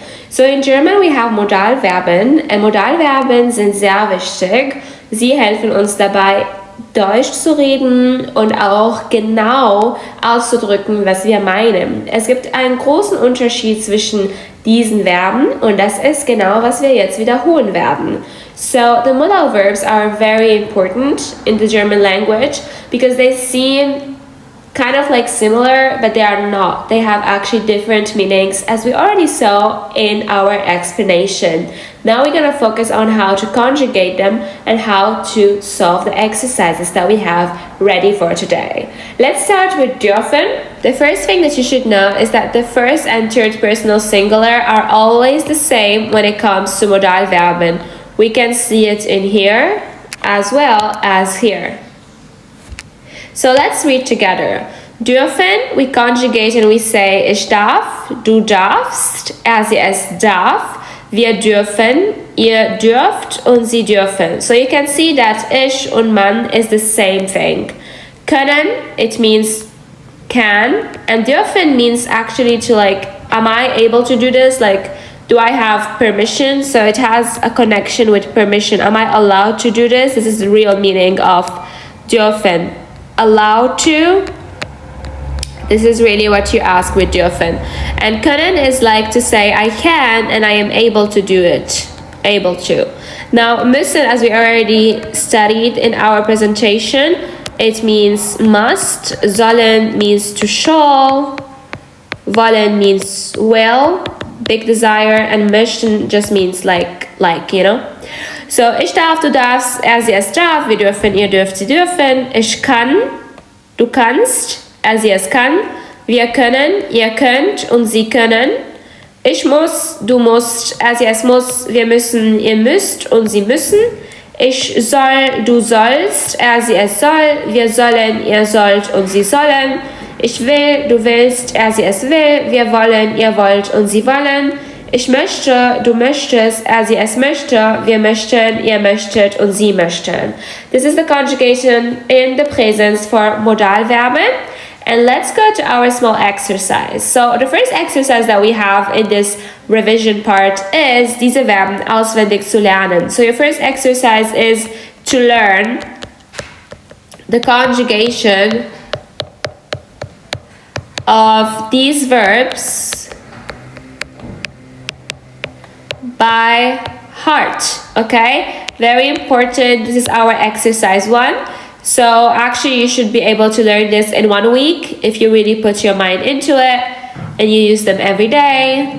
You're gonna see that you have already learned them by heart, that you master them, and that now you can use them pretty much for each conversation possible. Let's start with our exercises produced by linguabuzz.com. This is our class 6 and our topic is Modalverben. So I will write a couple of sentences and you can tell me which one is right and which one is wrong. So let's start with the first 2 sentences. And here we have the first one, kann auf die Toilette gehen?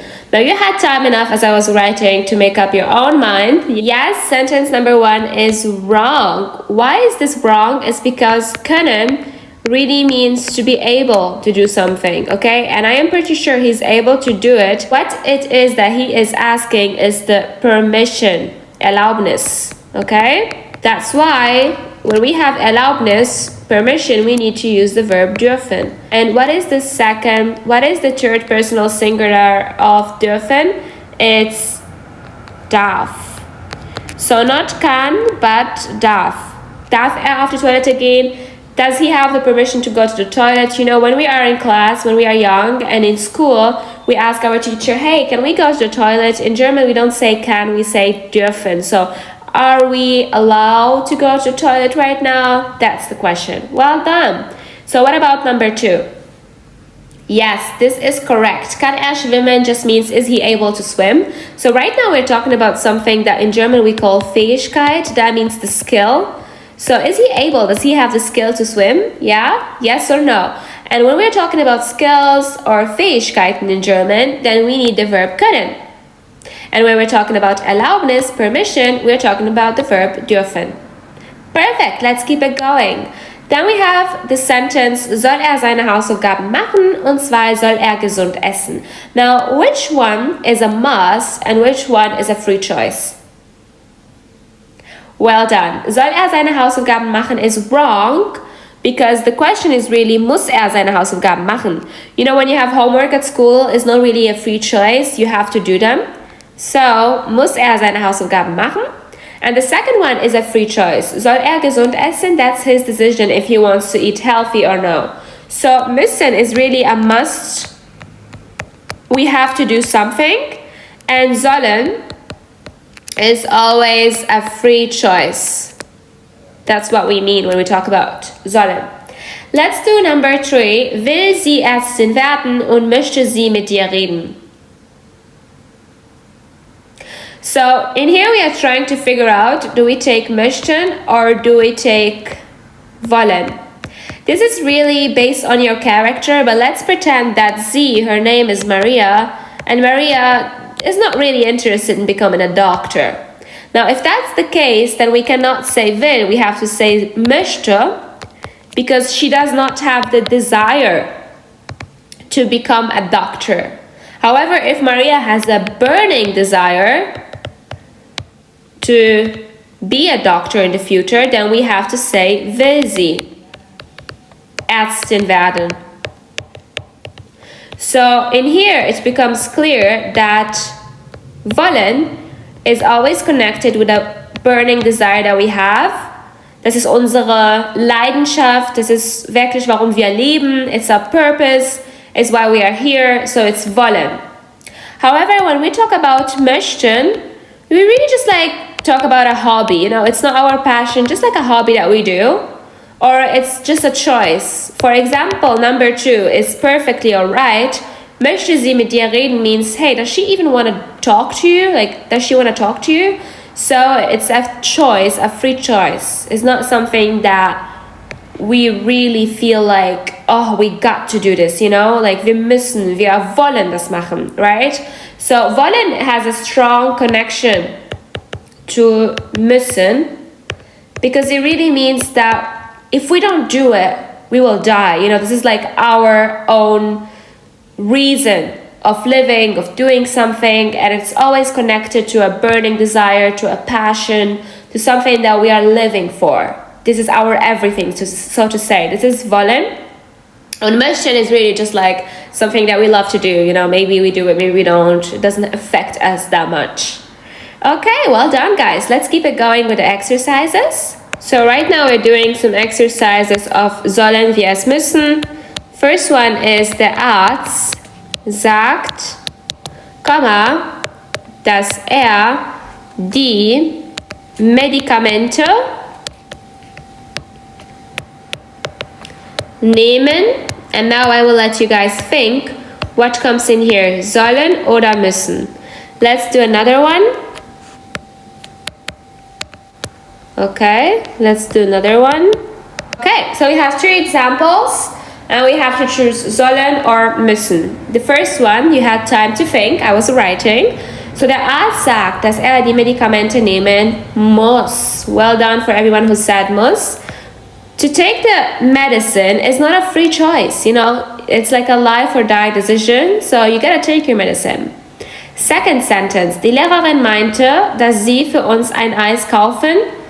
So the teacher is saying that she has to buy us an ice cream or that she should buy us an ice cream. Yeah, she just should buy us an ice cream. You know, teachers in Germany love to bring the whole class at the end out for an ice cream, and that's not something that they must do. It's just something that they choose to do out of their good behavior and good heart. Okay, so that's why we take sollen. Third sentence, die Lehrerin erklärt, dass sie uns prüfen muss. The teacher explains that she has to examine us. You know, she has to give us an exam, because if she doesn't do this, she will not know who studied and who did not, right? So this is like a very important thing that we must do to have our grades. So this is the difference between sollen and müssen. I'm pretty sure that you got it now. It really means, do I have to do this? Like, should I do this? Or, hey, is this something that we got to do? Okay, let's keep it going. So, wollen wir es möchten? You had time to read and decide as I was writing. Let's do number 1. Maria, well done, will Anwalt werden. Das ist das wichtigste Ziel von ihrem Leben. So, Maria wants to be a lawyer. This is the most important goal of her life. So pretty clear, it's a burning desire. Number 2, Maria nach Paris fliegen. Wenn das nicht passiert, dann ist sie auch zufrieden. Pretty clear that Maria möchte nach Paris fliegen. Wenn das nicht passiert, if this does not happen, she's still satisfied. So it's not a burning desire because she's not changing her behavior, right? Let's see number 3. Maria das Kleid kaufen, sonst ist sie traurig. Maria will das Kleid kaufen.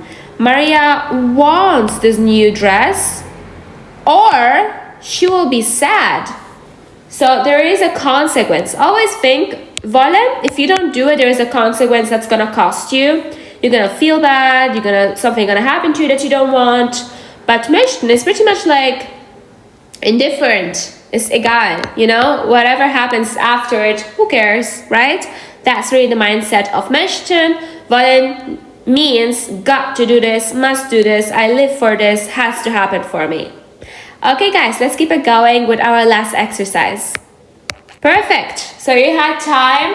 I'll give the answers now. Du kannst Deutsch reden. You're able to speak German. Können is to be able to. Yes, you do have that skill. Well done, guys. True.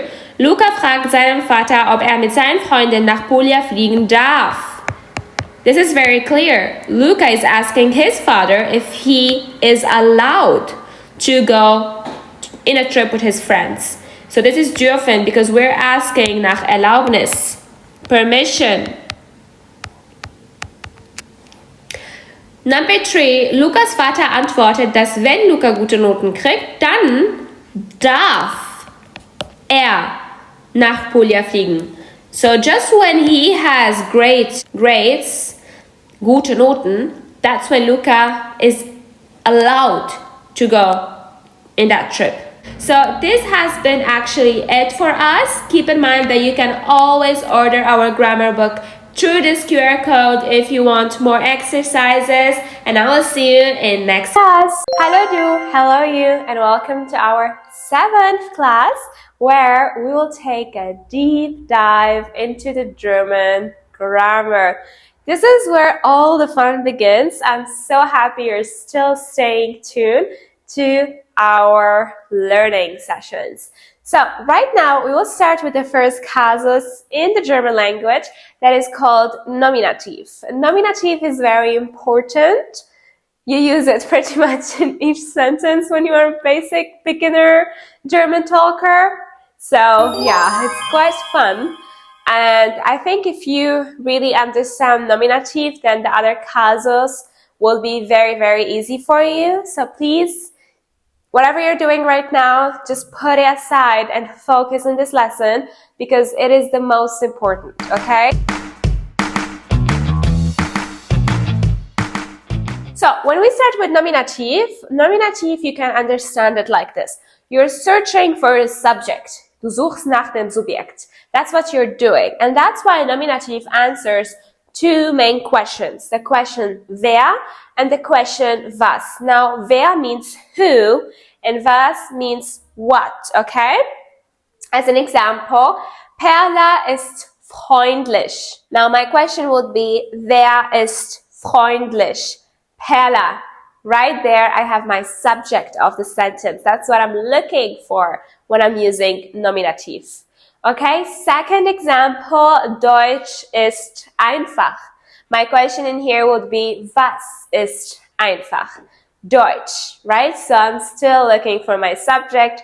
Ich suche nach meinem Subjekt und mit den Fragen wer oder was gelingt es mir auch schneller, das zu finden, okay? So let's talk about the articles because yes, every casus has his own articles. For nominative, we have the normal articles. We have der, die, das. We say, der Mann ist schlau. Wer ist schlau? Der Mann. Die Frau ist reich. Wer ist reich? Die Frau. Das Kind ist naiv. Wer ist naiv? Das Kind. As you can see, we are trying to find our subject. This is the whole thing with nominative. Now we also have our plural article. This is die. And here we say, die Blumen riechen schön. Okay? So how do we make our question right now? Do we say, wer riechen schön? No. We say, was riecht schön? Die Blumen. We don't say, was riechen schön. Sometimes people do this mistake. They think, oh, but it's the plural. Yeah, but like, was is not a plural word. It's like a singular word. So you say, was riecht schön? Ah, die Blumen riechen schön. Okay? Well done. So if you understood this, then the other stuff will be easy for you. Keep in mind, we have 4 casus. In this digital course, we will be covering 3 casus: nominative, accusative, dative. Keep in mind that nominative is searching for the subject in the sentence, and this is why we use wer oder was. Each casus has his own articles and personal pronouns. Now we're just focusing on the articles. The articles for nominative are der, die, das, and the plural article is die. The questions that nominative answers are wer und was. Let's see how well you understood this class with some exercises. Let us start right now. Hello du, hello you, and welcome to our revision and exercises segment. If you like this lesson, remember to write your review right now on the platform you're watching on. Welcome to our revision and exercises segment. This is class number 7 and the topic is nominative. This digital course is produced by lingavas.com and today we're going to know all about nominative. So nominative antwortet die Frage wer und was, and you already know from our explanation nominative is searching for the subject. In German we say Subjekt. This can be somebody or something, as you can see already here written in our German book, jemand oder etwas. So there is something that can help you, a little bit of tips. The subject is always der Täter oder der Handlungsleiter im Satz. So you're really always searching for the person or the something that is doing something in a sentence. And we have two verbs that are always with nominative. This is sein und heißen. So when you have those two verbs, sein und heißen, you are literally always having a nominative sentence. This is very important for us. Let's see some examples. Wer ist Perla? Who is Perla? This is the question, right? And now we are searching for the subject. As you can see in here, we have the verb sein. So this means it is a nominative sentence because we have sein. So Perla ist eine schlaue, erfolgreiche und reiche Geschäftsfrau. Perla is a smart, successful and rich businesswoman. Geschäftsfrau means businesswoman. So in here, we are giving more information about Perla, and Perla is unser Subjekt. This is why this sentence is in nominative. Let's see something that makes it very clear. That's sentence number 2. Wer kocht das Essen? So who is cooking? As you can see already, we are searching for our subject. Wir suchen nach unserem Subjekt. Deswegen fragen wir ja mit wer.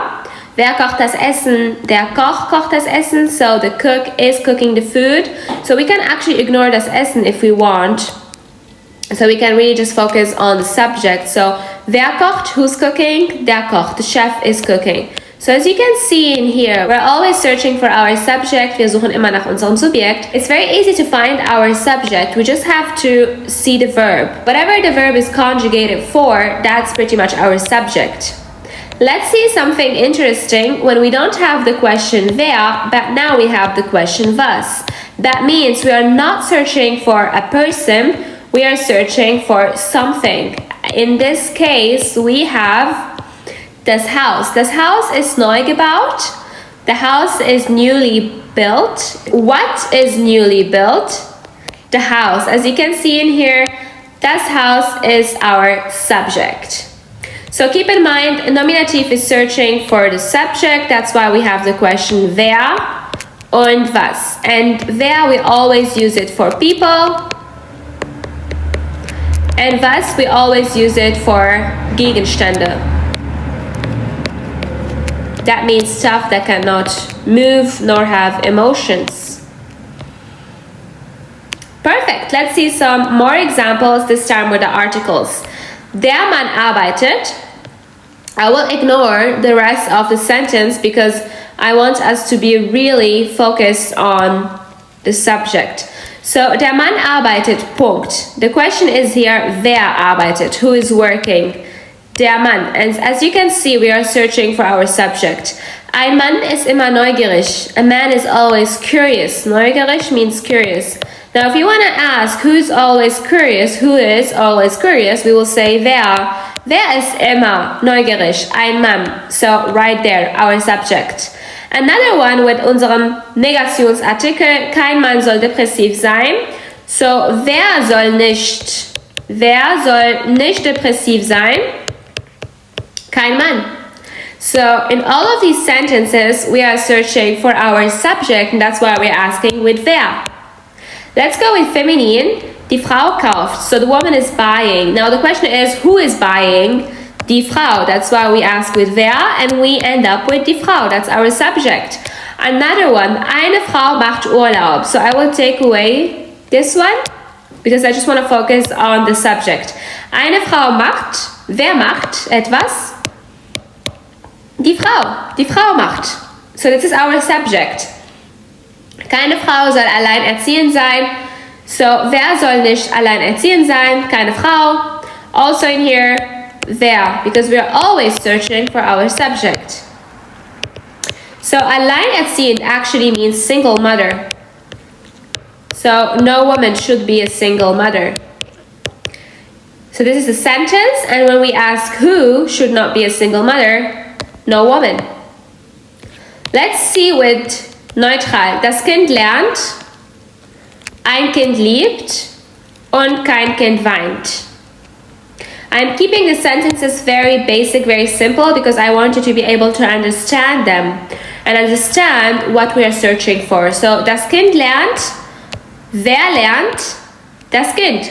Ein Kind liebt, wer liebt? Ein Kind. Kein Kind weint, wer weint nicht? Kein Kind. So it's very important for us to keep in mind that we are searching for our subject, and we can only find our subject with the question wer if it's a human being. So let's go to the plural.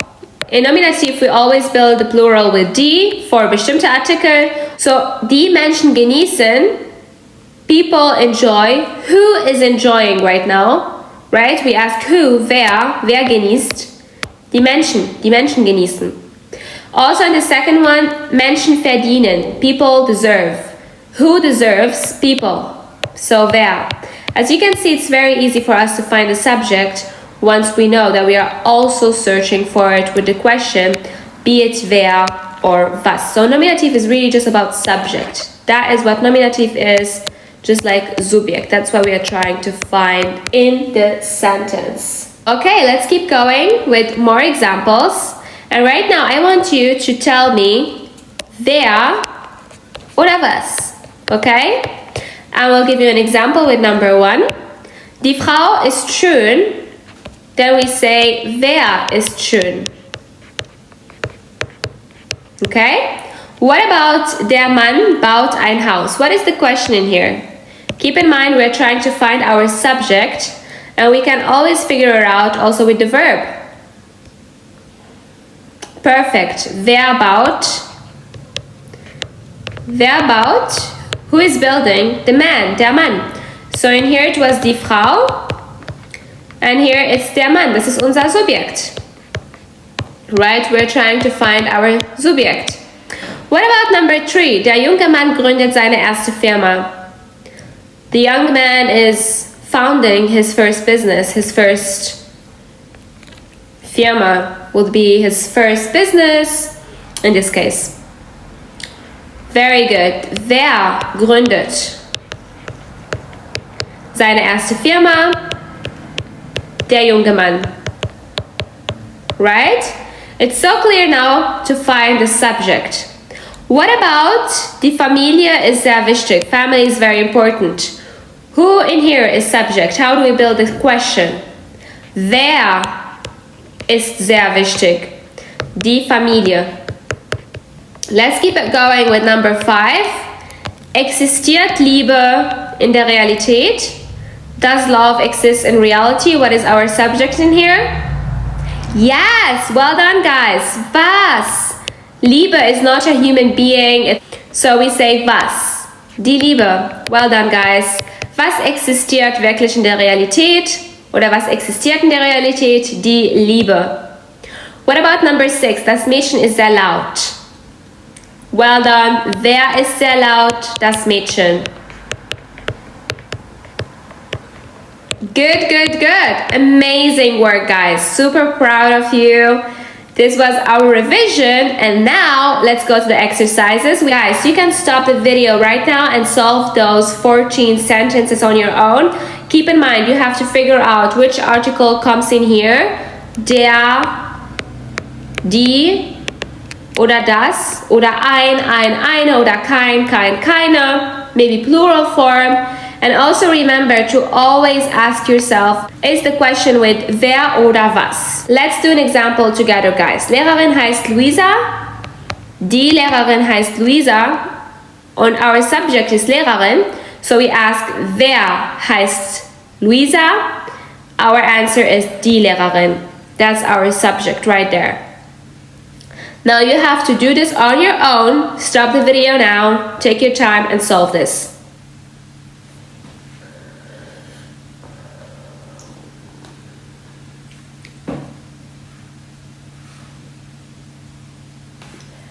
So right now I'll be giving you solutions. Der Mann namens Markus geht gerne nach Hause. Wer geht gerne nach Hause? Der Mann. Das Mädchen plant Urlaub zu machen. Wer plant Urlaub zu machen? Das Mädchen. Laptop. Der Laptop ist neu. Was ist neu? Der Laptop. Handy. Das Handy ist aus Amerika. Was ist aus Amerika? Das Handy. Die Musik aus den Niederlanden ist beruhigend. Was ist beruhigend? Die Musik aus den Niederlanden. Der Tisch sieht toll aus. Was sieht toll aus? Der Tisch. Die Kopfhörer, Plural, sind sehr praktisch. Was ist sehr praktisch? Die Kopfhörer. Die Familie sieht glücklich aus. Wer sieht glücklich aus? Die Familie. Die Wirtschaft überlebt die Krise. Was überlebt die Krise? Die Wirtschaft. Die Kanzlerin ist ehrlich. Wer ist ehrlich? Die Kanzlerin. Die Politik ist kompliziert. Was ist kompliziert? Die Politik. Die Wahrheit kommt immer raus. Was kommt immer raus? Die Wahrheit. Luisa ist die Schwester von Luigi. Wer ist die Schwester von Luigi? Luisa. Well then guys, this is the end of our exercises. Keep in mind, using this QR code you can land in our book where you have more exercises for each session. I'll see you in next class where we will be talking about accusative and how it differentiates itself from nominative. Are you excited? I know I am, and I will see you in class. Hallo du und willkommen zu unserer 8. Lektion heute zusammen. Hello you and welcome to our 8th lesson today. Today we will be focusing on the meaning of accusative and how it differentiates itself from our casus nominative.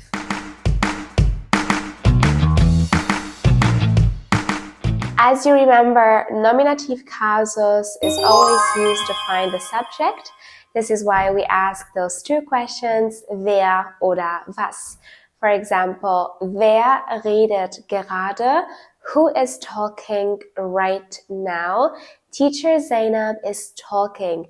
Lehrerin Zainab redet gerade. This is when we use the question wer, always when we have a person. However, if we had an object, then we would say, das Haus ist groß. Was ist groß? Das Haus.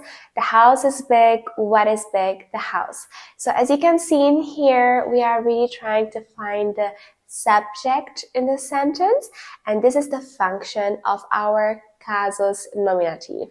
Now we will learn all about casus accusative that has another function, and rather said, we are searching for our object. This is our goal with accusative. We are trying to find our object in the sentence, and it's very, very important. So for example, my first sentence in here is Ich esse einen Kuchen. Now we can see that we already have our subject in the sentence. Our subject is ich. Ich esse, wer isst? Ich esse etwas. And then we have the word etwas. That means something. So that would explain for us why we are trying to find an object. And in this case, a cake will be our object. Now, very interestingly, you will see that der Kuchen is now den Kuchen, and this is why we say einen Kuchen. We will actually learn all of this in the next lesson. However, for me right now, it's important that you understand the meaning of accusative and its function. So as you can see, we are trying to find the object. Ich esse einen Kuchen. Was isst du? Einen Kuchen. Now, as you can see, you can always recognize the accusative object if you already have a subject in the sentence. Now, many people have like this big issue of finding accusative because they did not learn the grammar. This is why you have purchased our digital course to really understand the German grammar and to speak better German. Now, keep in mind that if you already have a subject in a sentence, you cannot have two subjects, right? It's a little bit difficult, right, to do that. This is why anything you have after it must be an object. And if I'm saying I'm eating a cake, then in this case, the cake is the object that is being eaten by me. Now in the second sentence, you will see that we have two people, and this is like the biggest mistake that everybody does when they are at a very, very beginner level, and sometimes even at a B2 level, when the person has no idea about grammar. Now the second sentence in here is Ich treffe einen Mann. Now when I say this sentence, right, Ich treffe einen Mann. Now if we would translate it, it would mean I am meeting a man. And now my question would be, how do I question who am I meeting? How do we make this question in German? If you said, wer triffst du? Then you did it wrong. And here we have to take the second accusative Frage, that is wen. And that's why you would say, wen triffst du, right? So when you ask me, wen triffst du?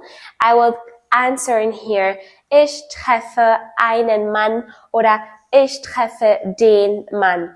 This is very important. Many people say, wer triffst du? This is wrong, so keep that in mind.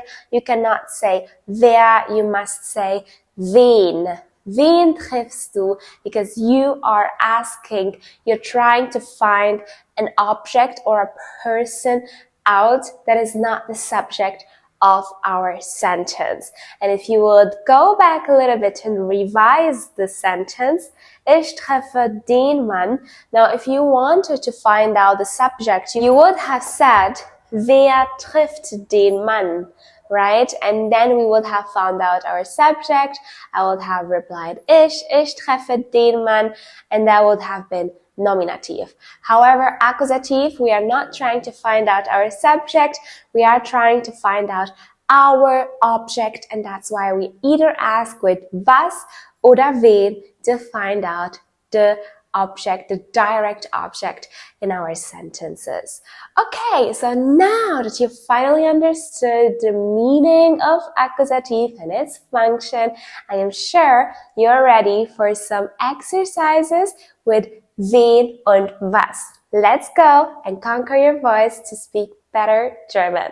Hello du, hello you, and welcome to our revision and exercises segment. If you like this lesson, remember to write your review right now on the platform you're watching on. Welcome to our revision and exercises segment. This is class number 8 and our topic is accusative. What is it?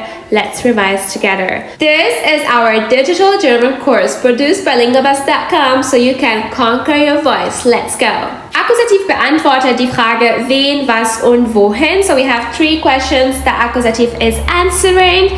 The first one is who. But please keep in mind we are finding in here our object and not subject. Second one is what. Also in here we're trying to find our object and not subject. And wohin means to where. I love to add the to make it understandable that you have to move, okay? So wohin is really with some action. Now we have a verb that is always with accusative. I pretty much love to call it accusative lover, and that's haben. Any sentence that has haben in it will also have accusative. Let's see some examples. The first question is, wen triffst du? As you can see in here, we already have our subject, that's du.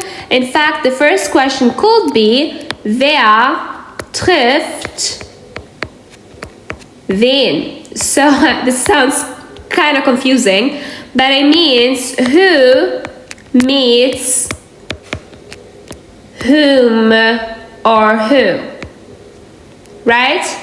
You can say it like that. In the first who, you mean the subject, and the last whom or who, you mean the object, okay? So the answer would be, ich treffe meinen Mann. Now to make this clearer, you can see that ich is here wer, and meinen Mann is here wen. In fact, if I write it like this, it will be super easy. Watch this. I say, wer trifft meinen Mann? In here I'm saying, who meets my man? I do. So, ich treffe meinen Mann. As you can see, this is what we learned in the prior lesson. This is nominative. However, now we are moving to foreign German ground. So we have to learn more and get better so we can speak better German. In here, if we want to make a question with wen, we have to say, wen treffe ich? And now it is clear that wen is not subject because I already have a subject in here. Ich treffe jemanden. So wen is mein jemanden. That's why it's my object. Perfect, guys. So wen, I use it to find accusative out. As you can see, when you already have a subject in a sentence, whatever you're looking for is not the subject, but pretty much accusative or dative. So, wen triffst du? Ich treffe meinen Mann. Let's see another one. And before I move on, I wanted to add that treffen is also an accusative verb, just like haben. Okay, this is very important for you to know.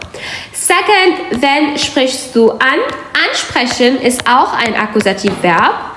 Let's write this down. So I'm asking, who am I speaking to? Or who are you speaking to, right? So I already have a subject. And now I'm trying to find my object out. So, wen sprichst du an? Ich spreche dich an. I'm talking to you, right? So this is my accusative and that's why I use wen. Let's see something when we have to use was. Was kaufst du? What are you buying? I already have a subject. You are buying something. Something is my object. Ich bin Subjekt. Ich kaufe ein Haus. So ein Haus is my object. So object. Because that's literally what I am buying, right? And ich is who is leading this sentence. This is the person who's buying something.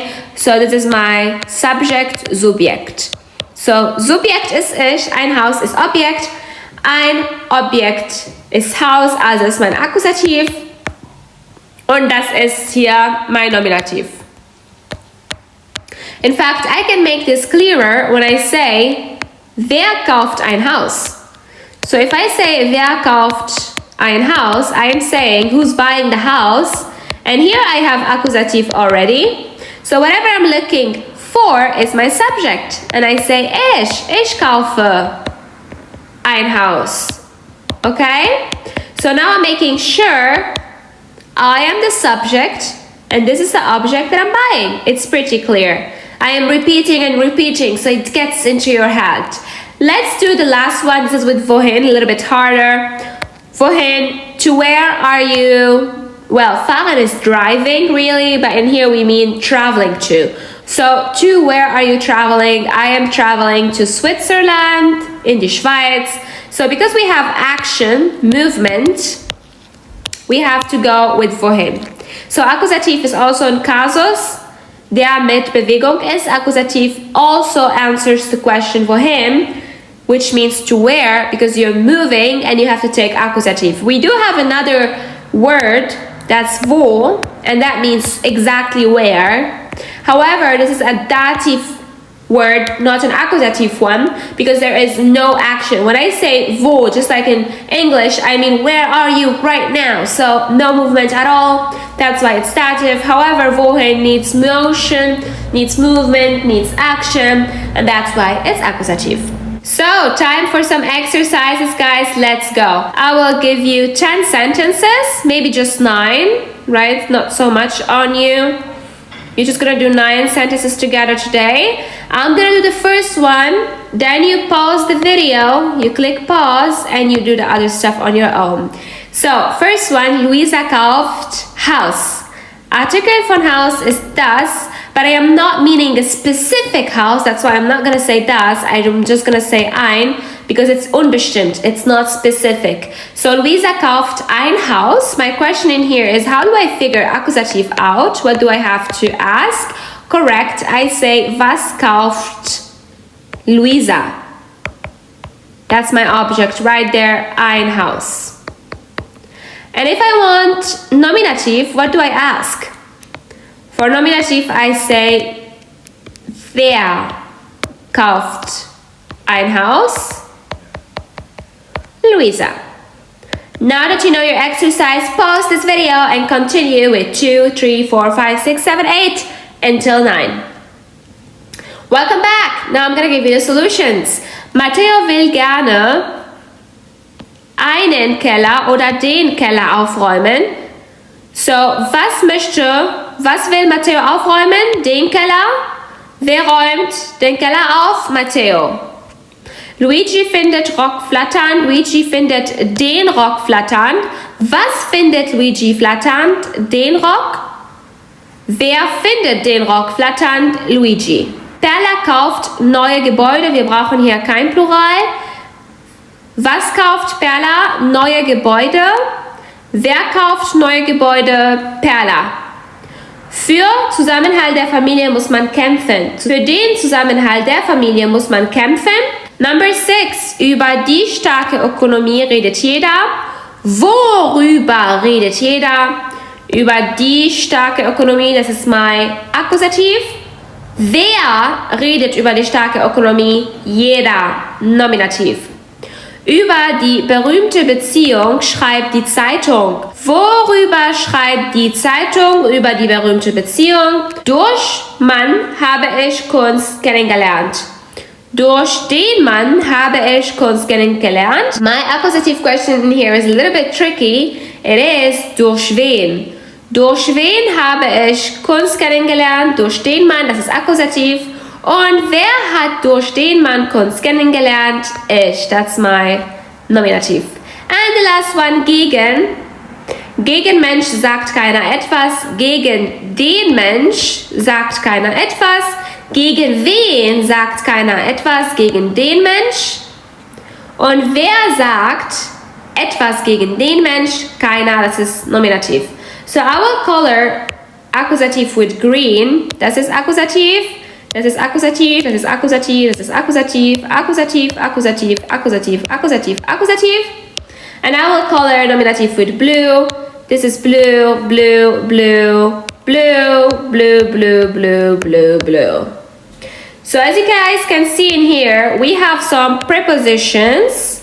And these prepositions are accusative prepositions. We will actually do this in the next lessons. Only the accusative prepositions, but I just wanted to let you know right now so you know why we took accusative, because we have accusative prepositions. And the questions that I asked that were a little bit tricky, I'm gonna also write them down. So when you have für, when you wanna ask a question, you either say für wen, if it's a person, or you say wofür if it's with was. You don't say für was, that's incorrect, you say wofür. If you have über, you do the same thing. You say either über wen, or you say worüber. If you have durch, you do the same thing, you say durch wen. And the last one, if you have gegen, you say gegen wen. Oder wogegen. That was it for today. This was our exercise. Keep in mind, with this QR code, you can get our book and do more exercises on your own. Well done. Now let us move on to our next subject, where we will be revising the nominative article and learning all the new accusative articles so that you can speak better. Click on the next video. I'll see you in class. Hallo du und willkommen zu unserer 9. Lektion. Hello and welcome to our 9th lesson today. So our topic today is very exciting. We will learn everything that you don't understand about grammar, and that is the articles. I know, die Artikel sind ganz schwierig und deswegen lernen wir sie auch heute intensiv zusammen. So the first thing that you have to question yourself is, Why do the German articles change? Well, the reason why is because you have different casus. As we learned in the last classes, we have nominative and accusative. And now we have to learn how those articles differentiate between themselves from each other. Now, very important to keep in mind is nominative is searching for the subject and accusative is searching for the object. This is why, for us Germans, when we speak it, it makes just more sense to have different articles for each occasion so we can understand, hey, am I looking for my subject or am I looking for my object here? Now, when we talk about the articles, we have many in German. Today, we will be focusing on the articles, Personalpronomen und Possessivpronomen. So this class will be longer than usual.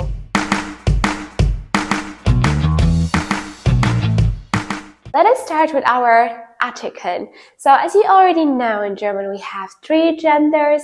We have feminine, männlich und neutral, and that's why the articles also change between each other. This is phenomenal because in English everything is the same. We use de for any word. However, German is a little bit more precious. Let us start with the first articles that we have, that are our bestimmte und unbestimmte Artikel. Now, what is the difference between bestimmt and unbestimmt? When I say bestimmte Artikel, I mean that it's something that I know that you and I can see. For example, this microphone, the microphone, right? I can see it, you can see it, we both can see it, and we know exactly what we're talking about.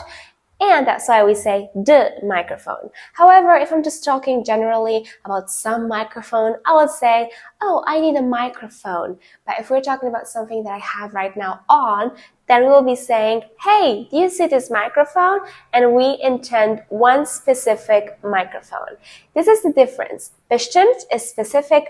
Unbestimmt is not specific. And in German, this is very important because both of them change between casus to casus. Now, when we start with the first casus, nominative, for bestimmte Artikel, we say die Frau in the gender of feminine. As you know, we have 3 genders, feminine, männlich, neutral. So, I would say, for example, in here, die Frau ist schön, the woman is beautiful. Why am I saying this? Because I'm trying to make you understand that nominative is always with a subject, and die Frau is my subject in here. Die Frau ist schön oder eine Frau ist schön. When I go and move on to männlich, singular, I say der Mann, ein Mann. Der Mann ist stark, right? And when I move on to neutral, singular, that's when I say das Kind oder ein Kind. Das Kind ist schlau. Now keep in mind, in nominative we have 2 questions.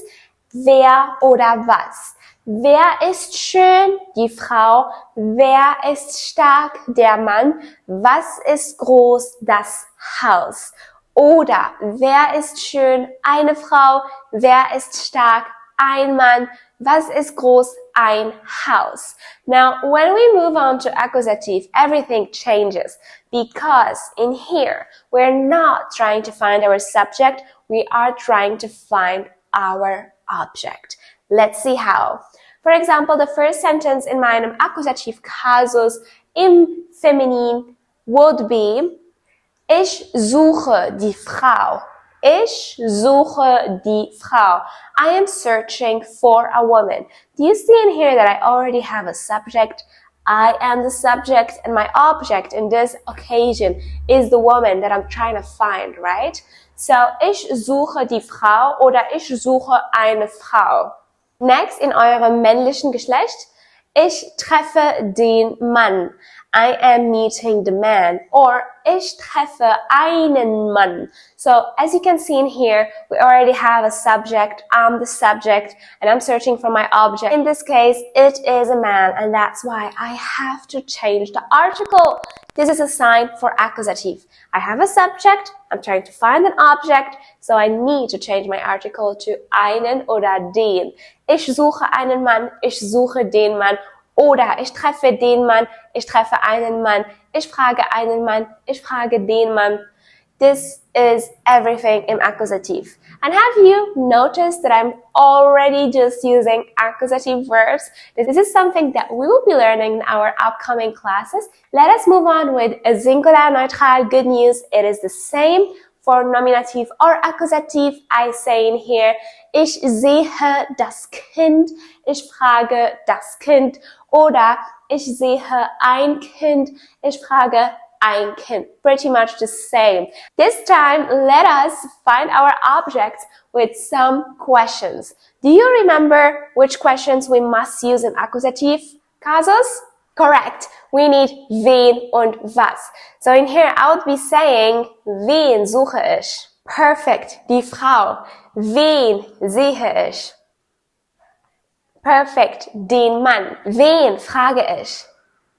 Perfect. Das Kind. Let us try a new example. Ich kaufe das Haus. What is my question in here? Correct. Was kaufst du? That's perfect. I'm so happy that your German is getting better and better thanks to our classes. Now let's talk about something that it's not so cool and that you probably don't really have in your language, but we do. And that is our Negationsartikel. You heard it right. In German, we have different kinds of articles. We have bestimmte Artikel, unbestimmte Artikel, und Negationsartikel. Those are the most important articles that you must know at a A1 until a B1 level. So, Negationsartikel just means we don't have it, we don't see it, it's not here. In this case, we will say, for feminine singular, keine Frau. For männlich singular, kein Mann. And for neutral singular, kein Kind. So when we move on to accusative, we have to change männlich, that we already know. However, we say keine Frau for feminine singular, keinen Mann for männlich singular, and the last one, kein Kind for neutral singular. That was it. Now, don't forget we need the plural as well. Good news, the plural stays the same. For nominative or accusative, we use the article die. Die Kinder nominative, die Kinder accusative. Same article for both cases. This is really an exception because the other cases, dative and genitive, need other articles. So be happy that this one stays the same. Now that you have understood the grammar deeply and better, let us see how you will rock our exercises. Are you ready? Then let us dive into them right now. Hello du, hello you, and welcome to our revision and exercises segment. If you like this lesson, remember to write your review right now on the platform you're watching on. Welcome to our revision and exercises segment. This is our class 9 part 1, and our topic today is all about Artikeln, the questions wer, was und wen, and especially we want today to understand the difference between nominative and accusative. So we have 3 kind of questions, and we already explained in our video explanation the quite difference between those 3. You guys already know in German we have 4 casus. The casus that we have learned so far is first nominative and the second accusative. And we have already established that nominative is always searching for our subject, so subject, and accusative is always searching for our object in the sentence. That's why when we are searching for nominative, we have the question wer or was. And when we are searching for accusative, we have the questions wen und was. So now that this is clear, guys, let's go and do some exercises together, starting right here. So, Kasus Nominativ, wer oder was? Lehrer ist freundlich. Was ist der Artikel von Lehrer? Very good. Der Lehrer ist freundlich. So, what do we ask now? Do we ask with wer or do we ask with was? Perfect, guys. We ask with wer because we have a human being, Lehrer. That's why we have to do the question with wer. Now the second sentence for us, Mädchen singen. So you already can see that the verb is conjugated in the plural form, which means that we also need a plural article. And our plural article we have already learned in our video explanation, be it for nominative or be it for accusative, our article is always die. That's why we say die Mädchen singen. So just like number 1, we still have people as our subject, so we ask wer. We have a human being, Mädchen, that's why we ask wer. So, wer singt? Die Mädchen. Wer ist freundlich? Der Lehrer. So now number 3, Apfel ist rot. Der Artikel von Apfel ist der, so der Apfel ist rot. Now, do we do our question with wer or was? It should be clear by now. Yes, we ask the question with was. Why? Because we don't have a human being, we have stuff, right? Stuff can be anything. A building, food, like in here, Apfel, apple. As long as it is not a human being, we ask with was. So, was ist rot? Der Apfel. Now, number 4, Jungen spielen Fußball. So now again, just like number 2, we have a plural verb, so we have a plural noun, right? So we have to take the plural of nominative, which is die. So, die Jungen spielen Fußball. Wie bilden wir jetzt die Frage? How do we construct our question? Of course, we use wer because we have Jungen, and Jungen is a, of course, human being, right? So the guys are playing football or soccer, and now the question will be, wer spielt Fußball? Die Jungen. Now, number 5, Tiere sind im Zoo. Of course, die Tiere sind im Zoo. Tiere are animals, they're not human beings, so we ask with was. Was ist im Zoo? Die Tiere. So this exercise should explain to you the difference between wer und was. Keep in mind, wer is always with a human being, was is anything else, and right now we have been using only the nominative. Why? Because every noun in these sentences was our subject. Lehrer is our subject, die Mädchen are our subject, der Apfel ist subject, die Jungen ist Subjekt und die Tiere auch. Now let's go to something where we have accusative, and that's why we have the question wen oder was. As you guys already can see, accusative is always searching for an object. That's why all of these sentences already have a subject. Ich ist hier Subjekt, ist hier Subjekt, sie ist hier Subjekt, wir ist hier Subjekt und du ist hier Subjekt. So because we already have the subject of the sentence, wir haben ja schon unsere Subjekt im Satz, das heißt, wonach suchen wir? We are already only searching for our object, and that's why we have to use accusative. So we have already established that the article of Lehrer is der, and now im Accusativ, wir wissen der, wer, den. That's why I say, ich sehe den Lehrer und nicht der, weil wir im Accusativ sind. Wir suchen nach dem Objekt. So now, when I make my question, who do you see?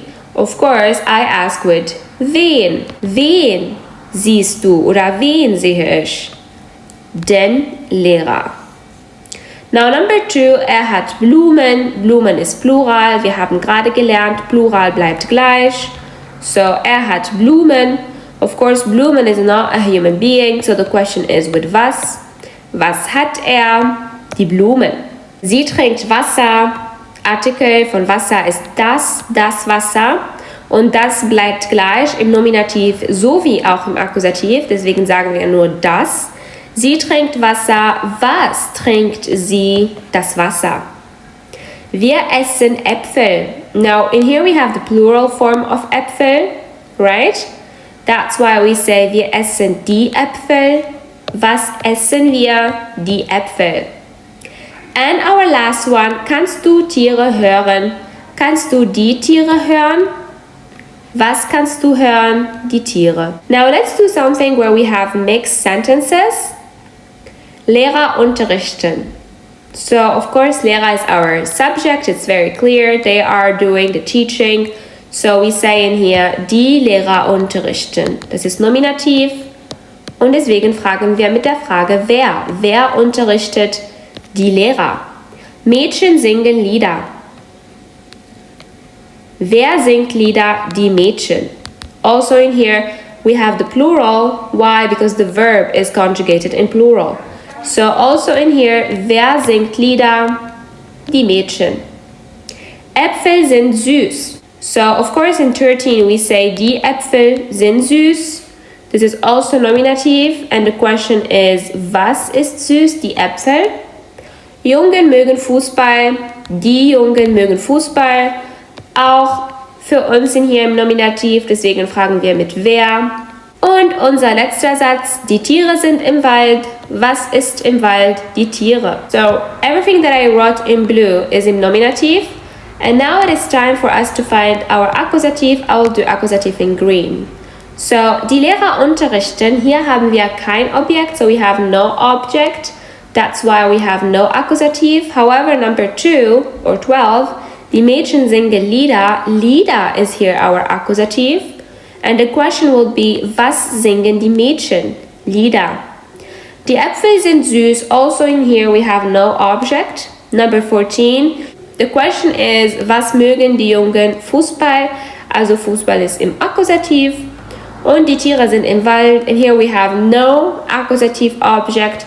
However, we do actually have a dative object, but this is a B11 level, so that's something we will be doing in the next course. Now that I explained to you how to solve these exercises, I will give you about 5 or 8, maximum 10 minutes. Pause the video, solve them by yourself. If you keep on watching, you will get the solutions. Okay guys, now the solutions. So we already know that for the first one we will say die because it's plural and it's also nominativ. Die Autos sind teuer, die Bücher sind interessant, die Blumen sind schön, die Kinder spielen im Park, die Hunde sind treu. So die is actually our article for plural, not only im Nominativ, but also im Accusativ, as we have made clear in our explanation video. Now the second one, ich sehe die Lehrerinnen, das ist Plural.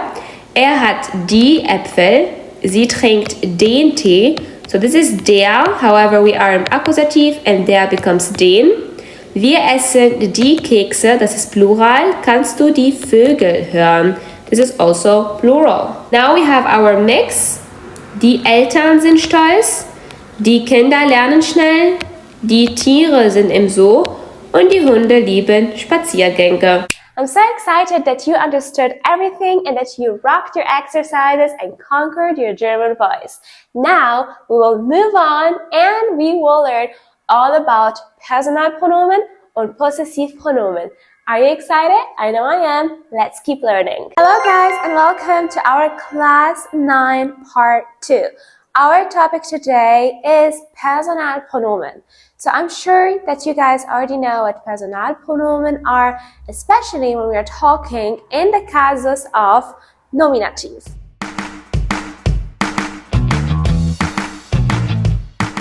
However, I see lots of beginners having so many issues when it comes to the casus accusative.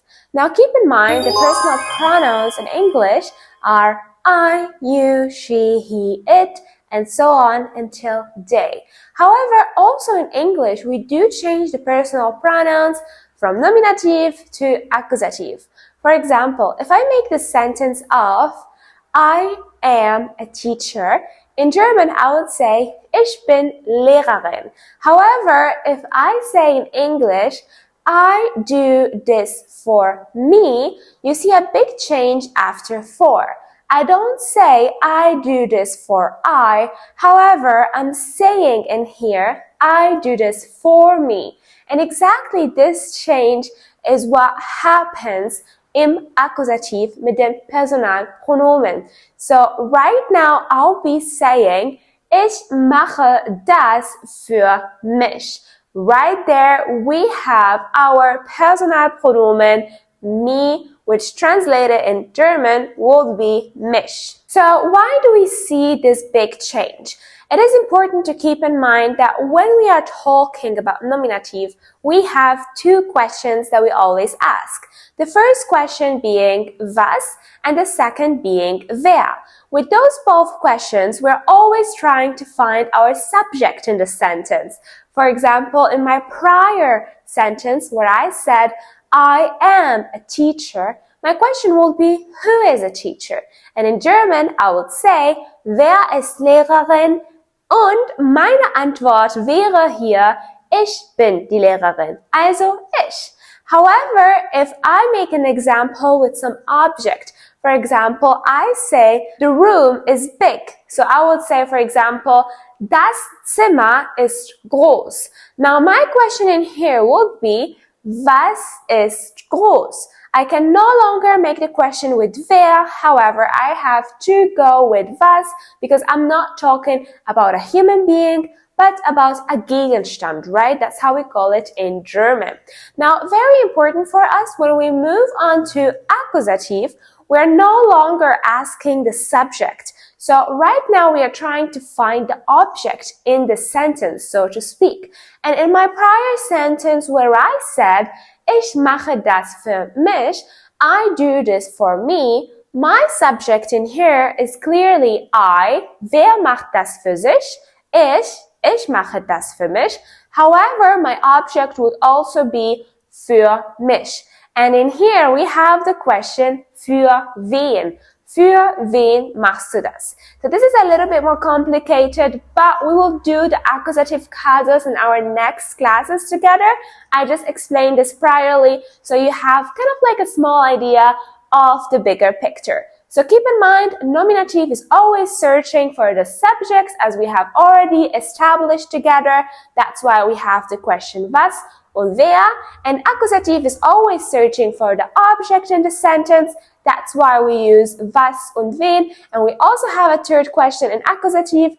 That one is called wohin, but it has something to do with movement and nothing really to do with being an object or having an object in the sentence. Now going back to our Personalpronomen, since German is such a variable language and it has such a big variety when it comes to sentences and objects, just like in English, we have to change the personal pronoun when we are using accusative and no longer nominative. And that's why you must learn those personal pronouns by heart. Now that you have some grammar context, let us speak about how the Personalpronomen change from nominative to accusative. Okay, so the first thing that we can see in here is that ich is now mich, then we have du is now dich, ist ihn, sie ist sie, es ist es, wir ist uns, ihr ist euch, sie ist sie, und das große Sie für Respekt, zum Beispiel Frau Müller, stays Sie. So, to understand this better, it would make sense to do some small examples together. Now, if I want to say, I do this for you, I would say, ich mache das für dich. Dieser Deutschkurs ist für dich, sodass du Deutsch lernen kannst. However, if I change my personal pronoun from du to then I will have also to change the personal pronoun in accusative. It's literally just making sense on its own. So if I build a sentence of ich mache das für, and then we have coming up, I cannot say ich mache das für I must say ich mache das für ihn. If I take the personal pronoun sie, I say ich mache das für sie. Ich mache das für es. Ich mache das für uns. Ich mache das für euch und ich mache das für sie. Oder Frau Müller, ich mache das für sie mit großem S. So this is the difference between nominative and accusative. Keep in mind the personal pronouns change. And in here we are taking the accusative case because we have a big preposition that is exclusively working with accusative, and that is für. Für is an accusative preposition, just as we will see in the next classes coming up, where we will learn all about the meaning of accusative, how to use it, and which prepositions we need. Perfect, guys. Now that we had our video class together, it is time for our exercises and revision segment with many explanations and exercises for you. Are you ready? Then let's go. Hello du, hello you, and welcome to our revision and exercises segment. If you like this lesson, remember to write your review right now on the platform you're watching on. Welcome to our revision and exercises segment. This is our class 9, part 2. So the topic of today is of course our Personalpronomen, firstly im Nominative and then im Accusative. Now let's do a small revision together. We have already learned that our nominative Personalpronomen are Ich, du, er, sie, es, wir, ihr und einmal sie klein für Plural und einmal sie groß für Frau Müller. Then these personal pronouns change once they go to accusative. Now we have mich, dich, ihn. Good news is that sie stays the same, just like s, so sie and s don't change. Wir changes to uns, ihr zu euch, and sie stays the same, klein geschrieben, and then Frau Müller becomes big but stays the same whatsoever. So this is what we learned in our video lesson. These are our personal pronouns. This is how they change in accusative, and this is how you have primarily learned them. Okay guys, now it's time for our exercises. So Kasus, Nominativ, wer oder was. So all of these exercises we're going to start with are all going to be in Nominative. We have already learned Nominative is always searching for our subject. That's why the questions are always wer oder was. So for the first one, I go to the cinema. Of course, I'm just gonna say ich. Ich gehe ins Kino. Du spielst gut Fußball. Er liest ein Buch. Sie tanzt gern. Es regnet heute. So as you guys can see, the personal pronouns actually stay the same in those sentences as the examples that we gave you to choose from. Why? Is because right now you're building the subject of every sentence, so of course you're gonna use the nominative, Personalpronomen.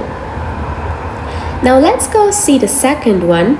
This time we already have a subject, as you guys can see, and now we have to build our accusative.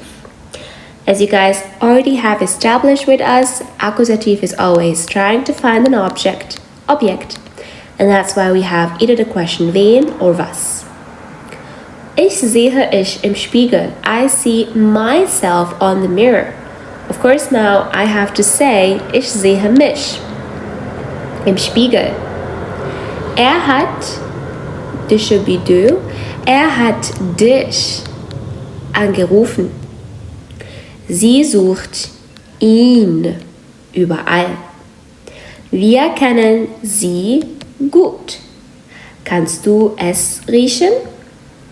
So now we have to take the personal pronouns from here, because right now we are searching for our object, and that's why we have accusative. Perfect, guys. Now let's do a mix from both. So we're gonna start with the first sentence. However, I want you to take your time now and do them on your own first, and then we can talk about them, okay? So please stop this video, give yourself maybe 5 minutes, stop 10 minutes. Try to solve just these ones in here from mix aus Nominativ and Accusativ, and then we can talk about the solutions. If you keep on watching, I'll be giving the solutions. Okay, so of course wir stays the same because it's our subject.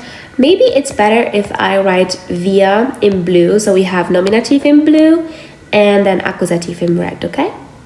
So, wir essen sie. Why do I say sie? It's because the article of pizza is die Pizza. Second, ihr trinkt ihn. It's because it's der Kaffee, which becomes den im Akkusativ. Sie besuchen uns morgen. Okay? Er hat es gefunden. Ich sehe dich heute Abend. Perfect, guys. I am so happy if you got all the solutions correct. If not, then you have to revise this, okay? Let's do the last exercise of this session, and this one is the most complicated. Again, pause the video, give yourself maybe 5 to 10 minutes time, and come back for the solutions. Hi, and let's talk about the solutions right now. So ich is our subject in here. In fact, it is in nominative, that's why I'm going to write it in blue. It answers the question wer. And du is im Accusative, that's why it becomes dich. Und is now ihn. So, ich habe dich und ihn gestern im Park gesehen. Sie hat ihn gebeten, es zu haben. Artikelform Verständnis ist das. Wir haben sie eingeladen, die Familie, aber nur er kam, nur der Vater kam. Der Arzt hat ihn gründlich untersucht. By the way, guys, I should write this one in blue because it's nominative, right? Here, this is the subject. Wer kam? Der Vater. This is not accusative, this is nominative, okay? Okay, perfect. So, wir ist subject. Wir haben wen eingeladen? Die Familie, also sie, akkusativ. Aber nur der Vater kam. Wer kam? Der Vater, also nominativ, deswegen blau. Der Arzt hat ihn gründlich untersucht. Und unser letzter Satz für heute. Sie hat es verstanden. Das Problem, also es. Aber sie, ich merke hier, wir brauchen hier ein Verb. Aber sie hat die Lösung. Die Lösung ist hier sie. Perfect, guys. So this is our revision and exercises segment for class 9 part 2. Keep in mind to learn these by heart so that your German gets better and better. And if you want the exercises, you see the QR code on screen. Scan it and get your book right now. Welcome back. I know that you rocked your exercises and I cannot wait to see you in our next class. Hello guys and welcome to our class number 10. Are you excited as I am? We still have 5 classes only and this course from A11 until A22 will finally reach its final end. I'm so excited that you are keeping yourself disciplined and being constant with us to learn German and speak it better. So right now we will be focusing on something very exciting called possessive pronomen. Now we want you to understand the grammar because this is really the only way for you to speak perfect, fluent, native German is when you are able to understand Personalpronomen, possessive pronomen, prepositionen, and everything that comes with it.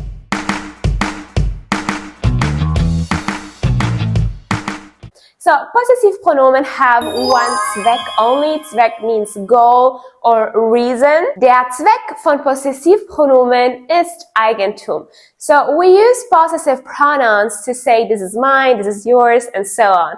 However, in German, we have a small tricky thing going with it, which is called Kasus, right? As we learned in our last session, class 9, part 2, is that when it comes to the Personalpronomen or possessive pronomen, we always have to ask ourselves, in which context are we talking right now? Are we using our nominative or are we using our accusative casus? Now keep in mind, nominative is Subjekt, accusative is Objekt. Let's see how the Personalpronomen change to possessive pronomen in nominative and then do some examples and then see how they change to accusative and why. So, starting with our Personalpronomen, for example, in here we have the Personalpronomen ich, which means I. When we go to see our possessive pronomen in nominative, we have to categorize them under different genders. And guys, I always mean the gender of the word, like der, die, das, oder die Plural, okay? So, starting with feminine, which will be the article die, we have to say meine für ich. Deine, seine, ihre, unsere, eure, ihre. So the order is ich, du, oder es, sie oder sie, wir, ihr, sie. Let me translate in English. I, you, he or it, she or they, we, you, and she for respect form, okay? So when I start with ich, Personalpronomen ich, for feminine I say meine, für maskulin I say mein, für neutral I say mein, für plural I say meine, Für du, I say deine, deine. Für I say seine, seine. And this is not only für but this also is für the personal pronoun es, okay?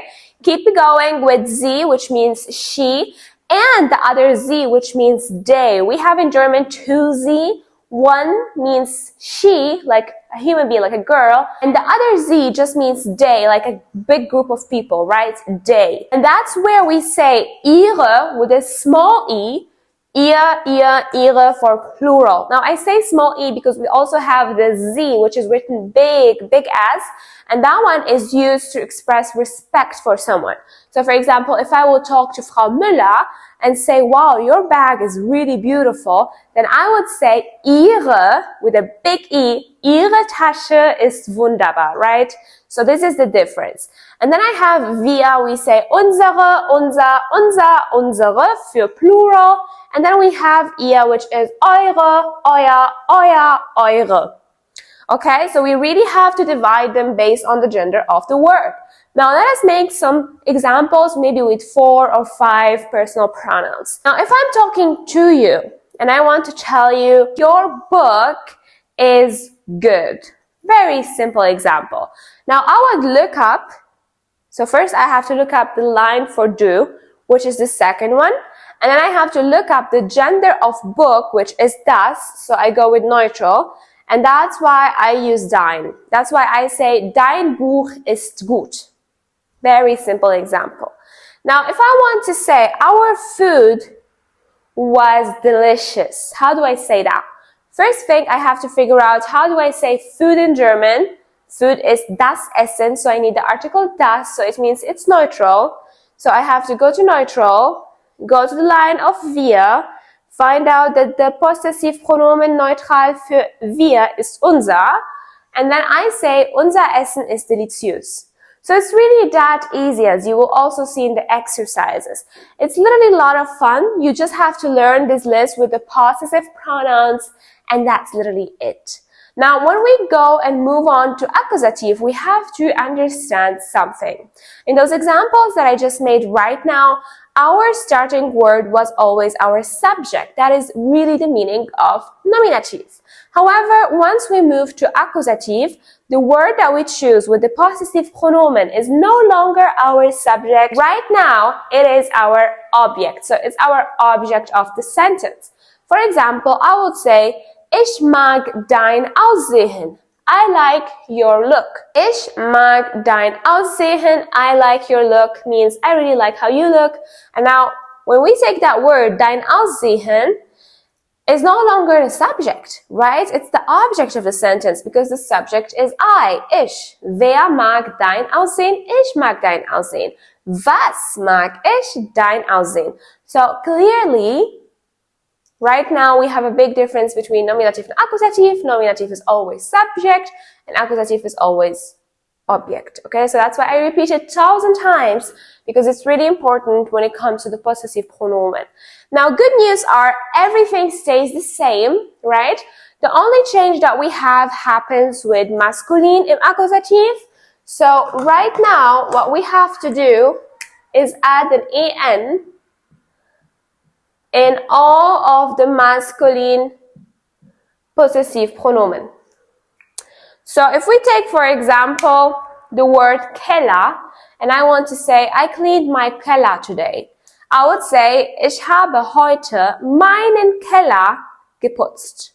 Ich habe heute meinen Keller geputzt. Now, this is very important that I say meinen Keller because it is in accusative, because literally it's the object of the sentence. And that's why I can no longer say mein in masculine. I have to say meinen. And this rule applies to everything. So I say meinen, deinen, seinen, ihren, unseren, euren und ihren. Okay? Everything else stays the same. This is amazing because the only thing that has to change is this, but every other possessive pronouns stays the same. Keep in mind, you use possessive pronouns to talk about something that belongs to you. So you can say, mein Auto ist modern. My car is modern. Or you could say, Ich habe mein Auto verkauft. I just sold my car. Now, this is an accusative because mein Auto is clearly our object. Another sentence where this will be clear is if we take an article that is der. So, for example, if I say der Rock ist neu, the skirt is new. However, if I want to transform it to become an object, I would say, ich habe den Rock gekauft. I bought the skirt.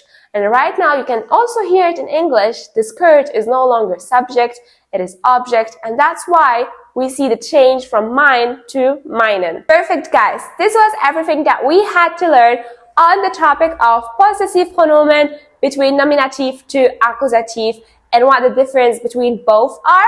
Are you excited for some exercises? Because that's exactly what we will be doing right now along our revision and exercises segment.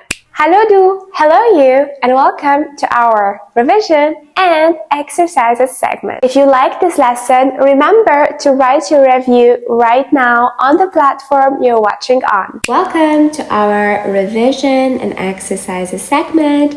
This is our class 10 and the topic is of course our possessive pronomen. So starting with our revision segment, we will repeat everything that we have learned. Now we have the possessive pronomen and in here you see how they change. For our personal pronomen ich, now we have meine, mein, meine. For du we have deine, dein, deine. Oder es we say seine, sein, seine. For sie oder sie we say ihre, ihr, ihre. Für wir we say unsere, unsere. Für ihr we say eure, euer, eure. And for the big C for respect, we say ihre, ihr, ihre. Now also we have the list of accusative, as you guys already know from our video explanation. The only change that we see is in masculine, so everything else stays the same. Only in masculine we say meinen, deinen, seinen, ihren, unseren, euren und ihren. Everything else stays the same, just like nominative. And this is actually good news for us because it helps us learn this list really quickly. Now that we have revised, it is time for us to solve the exercises together. This time we have so much to do, so I'm really excited. As always, I will underline and write everything in nominative with blue and everything with accusative, I will write it with red. So let's start with number 1. Das ist Hund. Now we already know that the verb sein, to be, is always in nominative. That's why we say das ist mein Hund. The reason why we take mein is because we have the Personalpronomen ich. Next, Luisa hat. Now we have the verb haben. The verb haben is literally always to be used with accusative. That's why we say Luisa hat meinen Hund. Next sentence, sie Fahrrad ist schnell. Now the possessive pronomen von sie ist ihr. So I say ihr Fahrrad ist schnell. Du Fahrrad gefahren. So in here I can also add a verb because I need hast. And I have now the personal pronoun du, so the possessive pronomen from du would actually be dein. As you guys already see, we already have our nominative subject. That's why whatever we're going to write in here is going to be im accusative.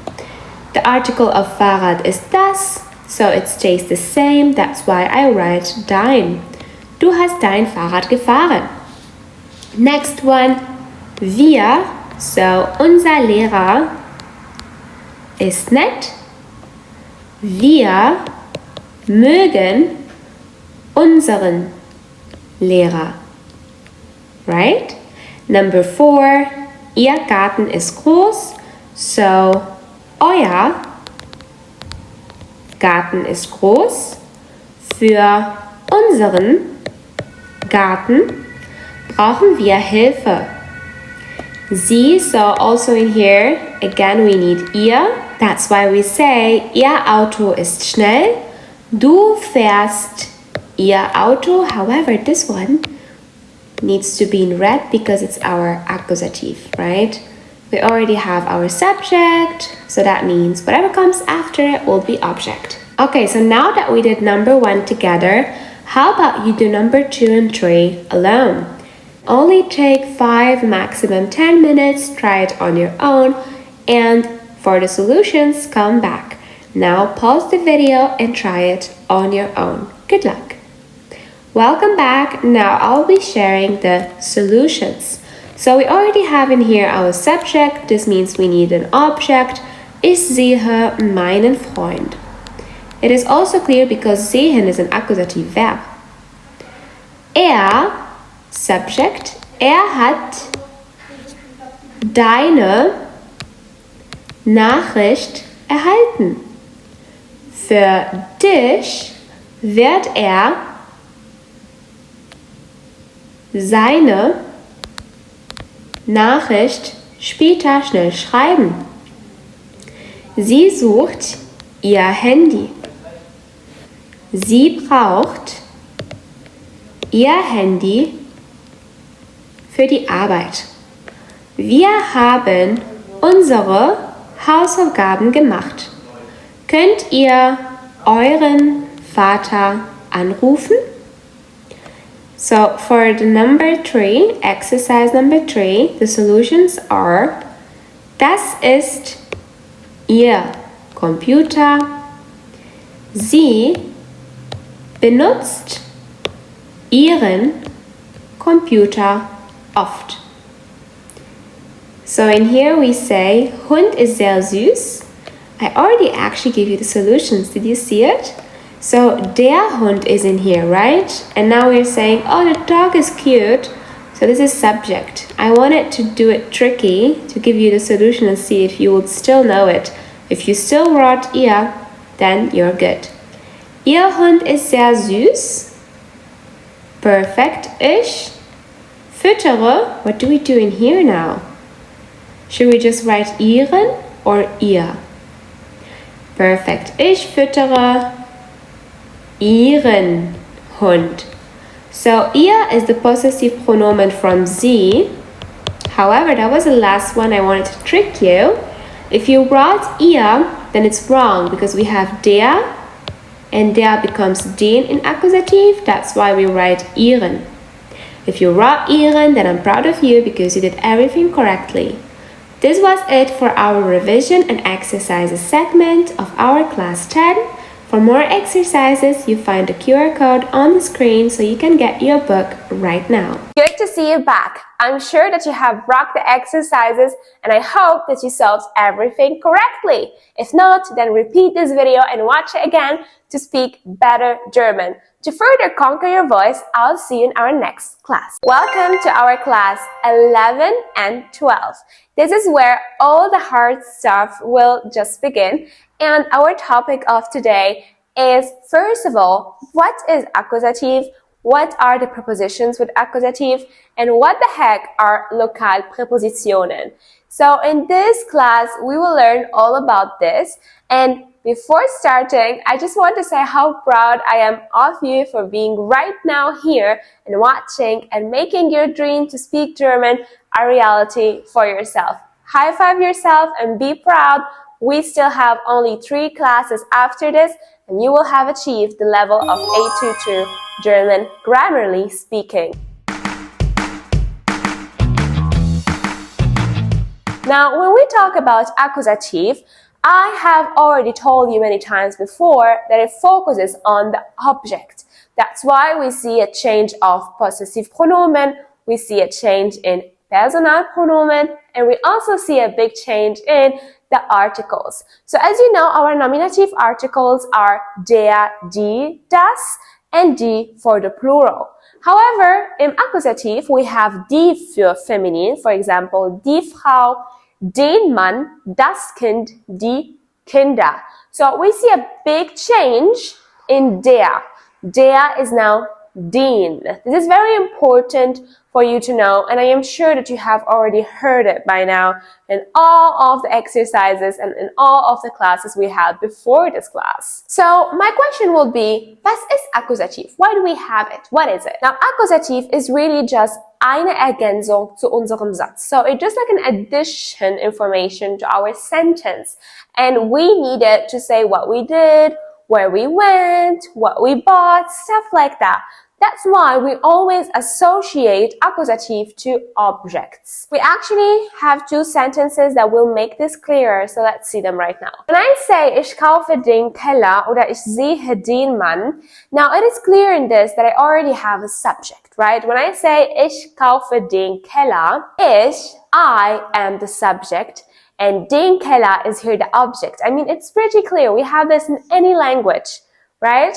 Ich kaufe was? Was kaufe ich? Den Keller. So it's really clear that right now we have an accusative Ergänzung going on. And if I say my second sentence where I have ich sehe den Mann, my question will be, wen siehst du? Wen siehst du? Ich sehe den Mann. Now we have here a second question, wen. The first question, was, and the second question, wen, when we talk about accusative. This means the accusative is searching for the object, and to find the object, it has two questions. Was und wen. Now, I always use was with anything that's not human, and I always use wen with human beings. That's why when I said, ich kaufe den Keller, I did not say, wen kaufst du, but I asked, was kaufst du? And in the second sentence, what I say, ich sehe den Mann, well, hello, der Mann is a human being. That's why I say, wen siehst du? And that's why you answer, den Mann. That is accusative. Accusative has one purpose and one purpose only. It is to be the object of the sentence. And in German, we like to call it direktes Objekt, right? Oder wir sagen auch gerne unsere Akkusativ-Ergänzung. And we pretty much need this in all sentences because when we are sharing information, we're always using accusative, right? We say, I bought this, I went here, blah, blah, blah. So we need this. And that's why we need to also learn that the accusative articles are perfect, die, den, das und die für plural. And our accusative questions are was und wen. Perfect, guys. Now, we will talk about something very interesting, which is prepositionen. Now, in German, we do decide where does accusative go when we have certain prepositions or certain verbs. That's why we like to call them accusative Präpositionen or accusative Verben. This means that this is a list of accusative Präpositionen or accusative Verben that are exclusively only working with the casus accusative. So they are not multiplayers like lokale Präpositionen. These are prepositions that only and only use accusative, right? And these prepositions are für, which means for, which kind of like also means for. Then we have über, which means about. Then we have durch, which means throughout. Then we have gegen, which means against. And then we have ohne, which means without. And now let's make some examples, always using the article, der. So we really can hear the effect of accusative, okay? So I would say in here, für den Mann kauft die Frau eine Rose. Für wen kauft die Frau eine Rose? Für den Mann. Perfect. Next one. Um meinen Sprachgebrauch zu verbessern, lerne ich Deutsch. Über diesen Fall redet keiner. Durch diesen Weg sind wir schneller.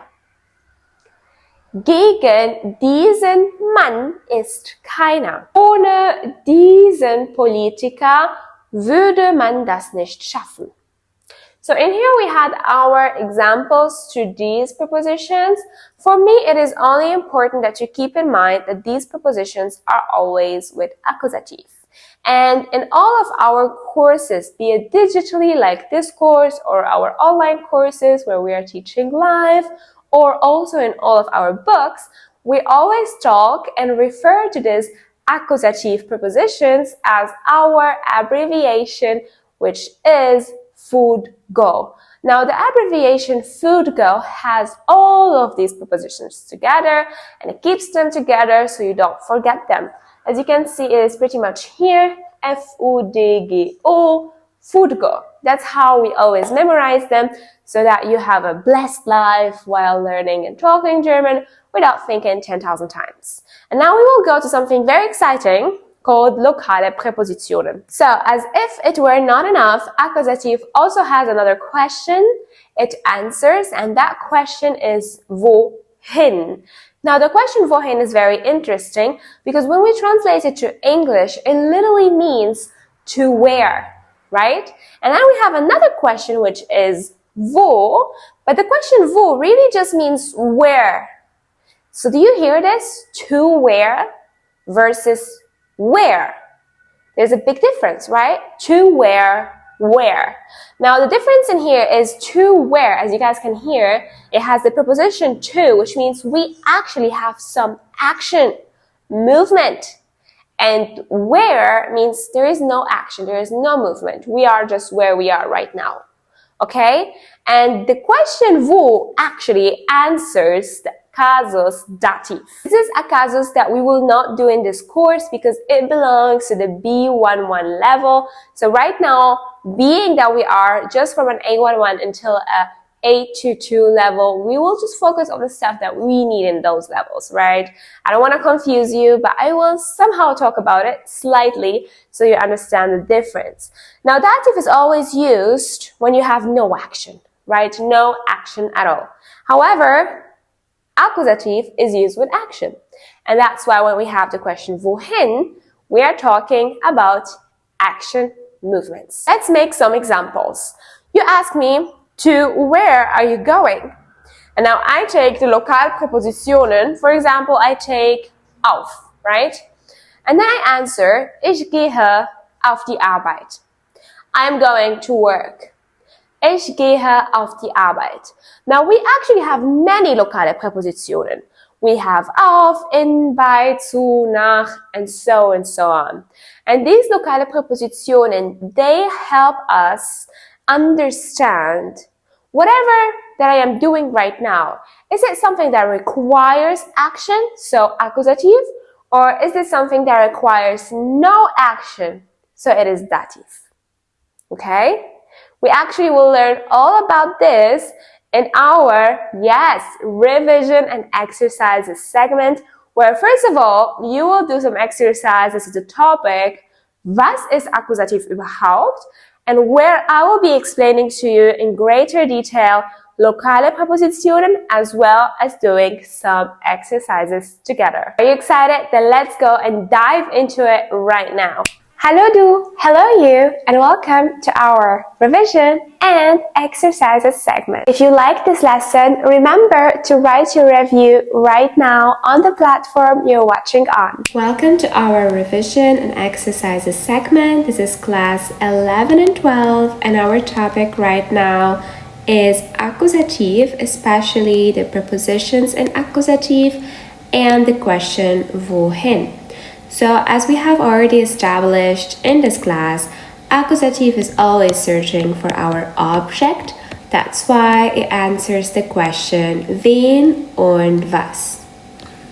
Now, the articles change in accusative as we have already seen. The only change that we see is in masculine, where der becomes den, ein becomes einen, and kein becomes keinen. This is the big change that we see from nominative to accusative. Now there are prepositions that are only with accusative.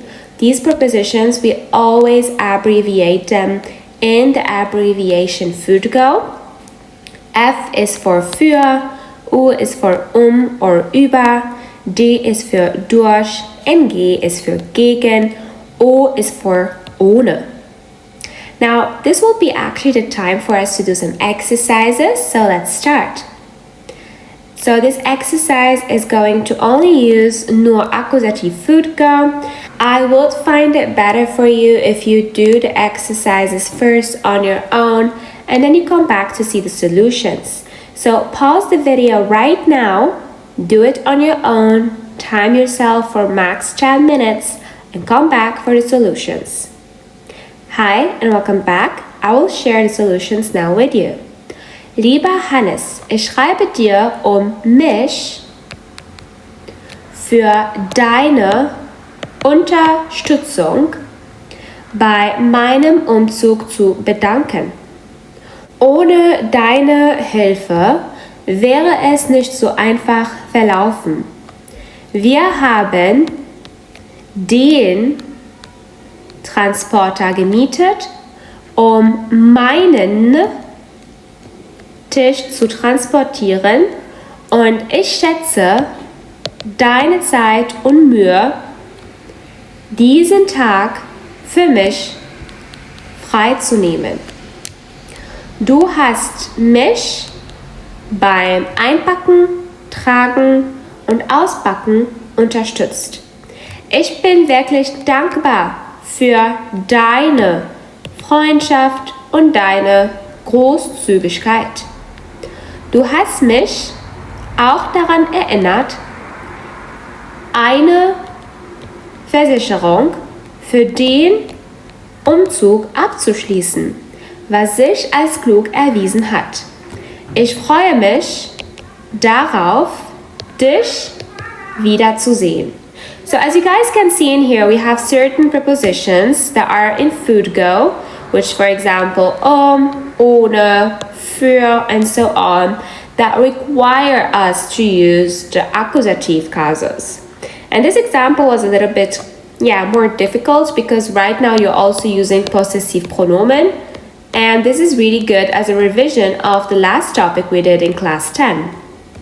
Why we are repeating the accusative so many times is because you will find it in possessive pronomen, Personalpronomen, as well as articles.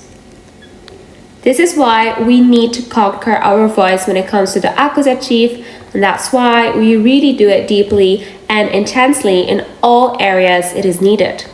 So I will remind you, the accusative prepositions are für, über, durch, gegen, ohne. These are the exclusive, only working with accusative prepositions. Now, we also have learned in this lesson, class 11 and 12, that accusative doesn't only answer the question wen and was, but it also answers the question wohin. However, wohin is never about a direct object, it is always about movement. We want to go from point A to point B. Now, we have the so-called lokale Präpositionen.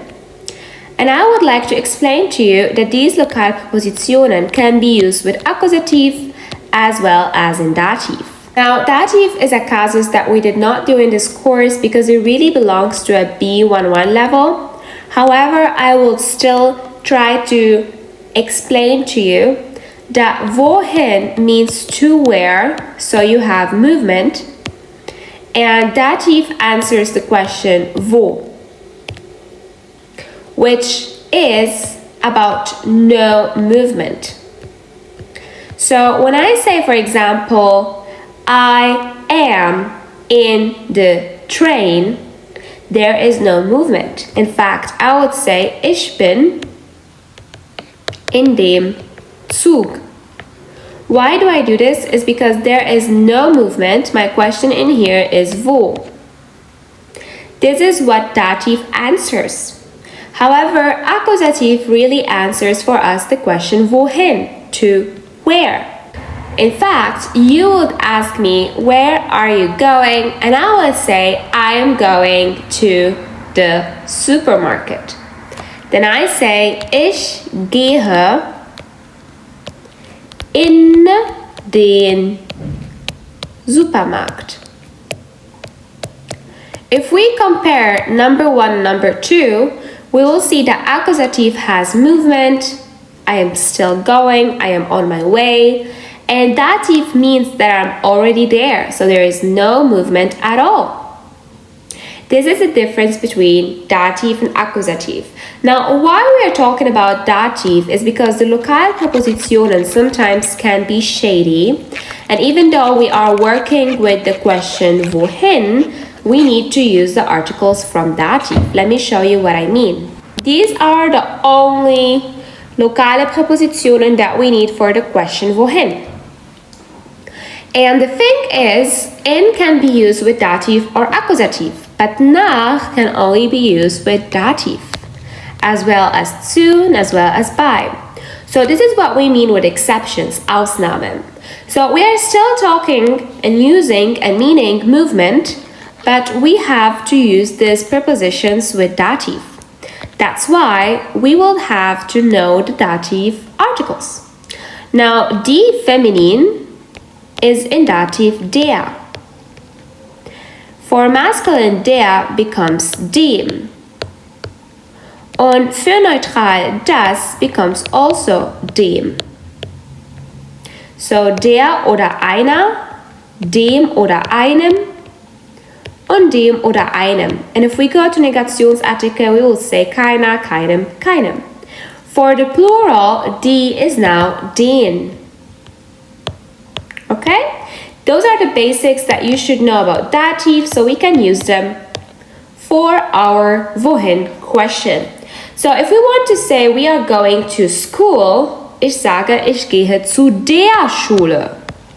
Even though I have wohin as a question, even though I actually should be using accusative, I end up not saying die, but saying der.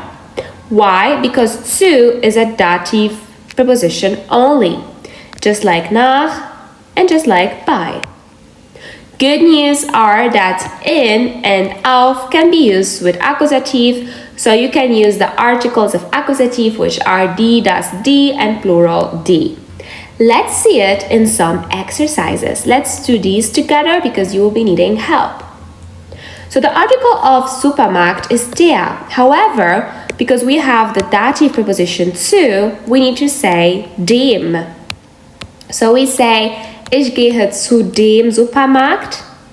Die Arbeit is now der im Dativ. Sie fährt zu der Arbeit. Wir fliegen nach der Stadt Paris. As you guys can see, because we have here only dative prepositions, we need to take the dative articles. However, there we have it. In is Accusativ, der Park im Nominativ ist jetzt den. Das Ganze beantwortet für uns die Frage wohin. So, er spaziert in den Park, sie geht in das Kino, er fährt in die Schule, ich fahre in die Stadt, wir segeln auf das Meer hinaus, wir wandern in die Berge, er steigt in den Zug, ich fahre in die Bibliothek, sie gehen in das Restaurant, wir laufen in den Wald, er fährt in die Ferien, ich reise in die Zukunft, sie fliegen in den Urlaub, wir spazieren in den Zoo, er fährt in die Heimatstadt. So as you guys can see, when we have in, we pretty much can keep on using accusative just as we learned. However, once we see those dative prepositions that are actually used to answer the question wohin, we still have to use them with dative, not because the question is not wohin, no, the question is still wohin, but because zu, bei, und nach are exclusively and only belonging to the casus dative. This is why, even though we have the question wohin, we still have to use the articles from dative. Perfect, guys. This was our segment of revision and exercises. For more exercises, you can get our book right now. Just scan the QR code on your screen and you will get it. Welcome back. That was a very refreshing episode, wasn't it?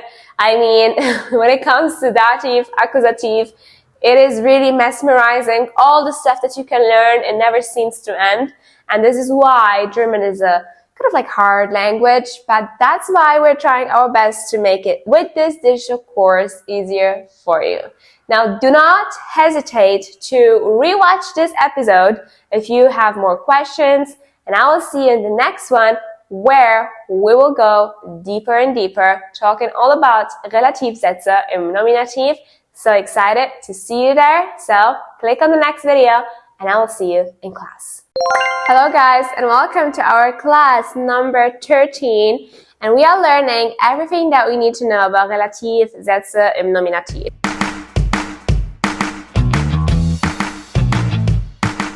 So Relativsätze pretty much are used to connect two sentences together, and we call them nominative because both sentences have the same subject. That's why it's kind of easy. Now, let's see an example. Das Mädchen ist cool. Das Mädchen heißt Laura. Now, in both sentences, das Mädchen is our subject. In fact, we can ask, wer ist cool? Das Mädchen. Wer heißt Laura? Das Mädchen. Now, when we want to connect both sentences together, we say, das Mädchen, das Laura heißt, ist cool. That's it. You can see that we connected both sentences together. We always start with sentence number 1, then we do a comma, then we add in the relative pronomen, aka the article of the word, which is das, and then the verb needs to go at the end. So we say, das Laura heißt, comma, and then we bring in the end of sentence number 1, ist cool. So, das Mädchen, das Laura heißt, ist cool. However, we also can do this with other articles. For example, der, die, or die in plural. We will actually see all of this in our revision and exercises segment. I'm excited to see you there. Hello du, hello you, and welcome to our revision and exercises segment. If you like this lesson, remember to write your review right now on the platform you're watching on. Hello guys, and welcome to our exercises and revision segment. We are lesson 13, and today we are focusing on our topic Relativsätze und Relativpronomen.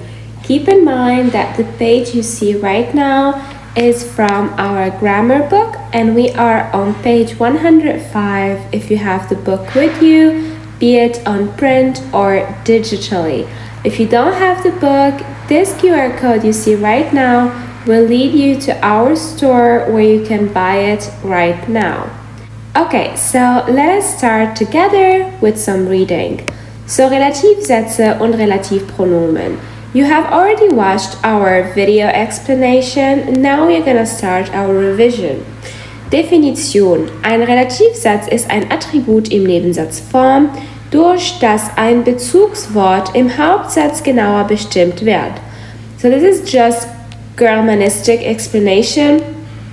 However, to make it for you very understandable, we have two sentences that are connected to each other. And in both sentences, we kind of like have the same word. So because we don't want to say the same word twice, we use in here an abbreviation through an article. And the article can be der, die, or das, based on the article of the word used in the previous sentence. So if I say here die Frau, then I would have to take die to replace it in our second sentence. I know this is just a very easy concept for you to understand like this. Let's go and see how it can be a little bit harder if we focus really on the grammar, okay? So let's continue reading together. Ein Relativsatz ist ein Rechtsattribut. Er steht meistens direkt hinter dem Bezugswort.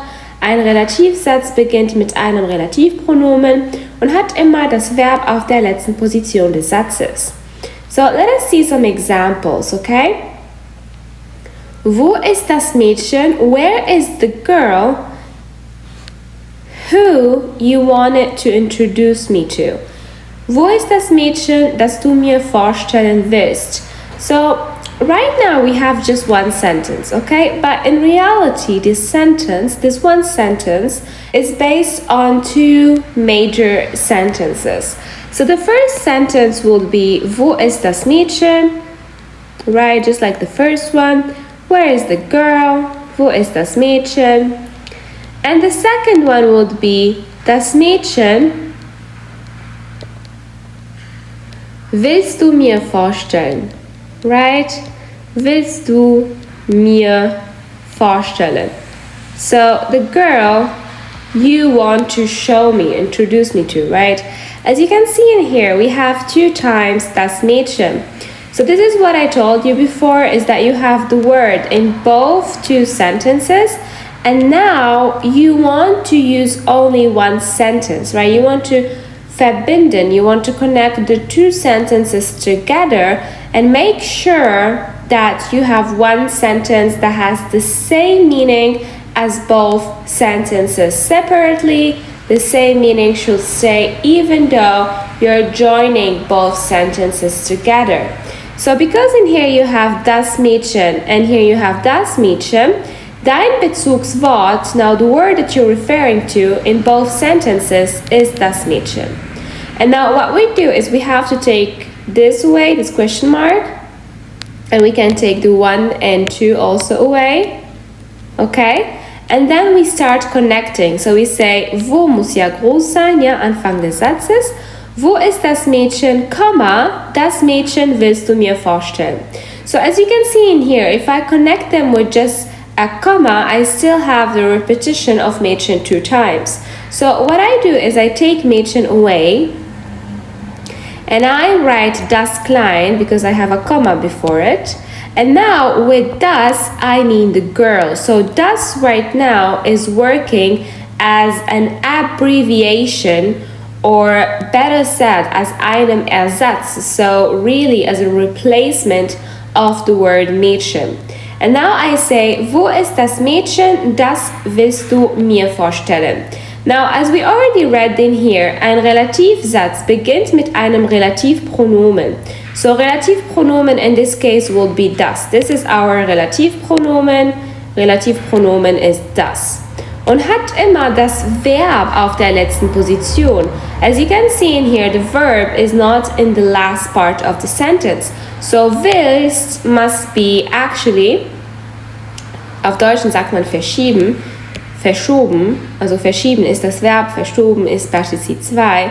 And that means that we need to write this at the end. We have to kind of like shoot it to the end, right? And then we do our question mark. And now we say, wo ist das Mädchen, Komma, das du mir vorstellen willst. Now, this is the same sentence that we have in here. Wo ist das Mädchen, das du mir vorstellen willst? And right now I just explained to you how they build a sentence. So in any sentence where you have a Relativpronomen beziehungsweise ein Relativsatz, really you just have 2 sentences that were connected to each other through ein Relativpronomen, aka a replacement of your Bezugswort, aka the word that you have 2 times in both sentences. Perfect, guys. So let's clean this up. I know this has been lots of fun to you, maybe a bit stressing, but Relativsätze are literally the most fun sentences you can build, especially when you understand them perfectly.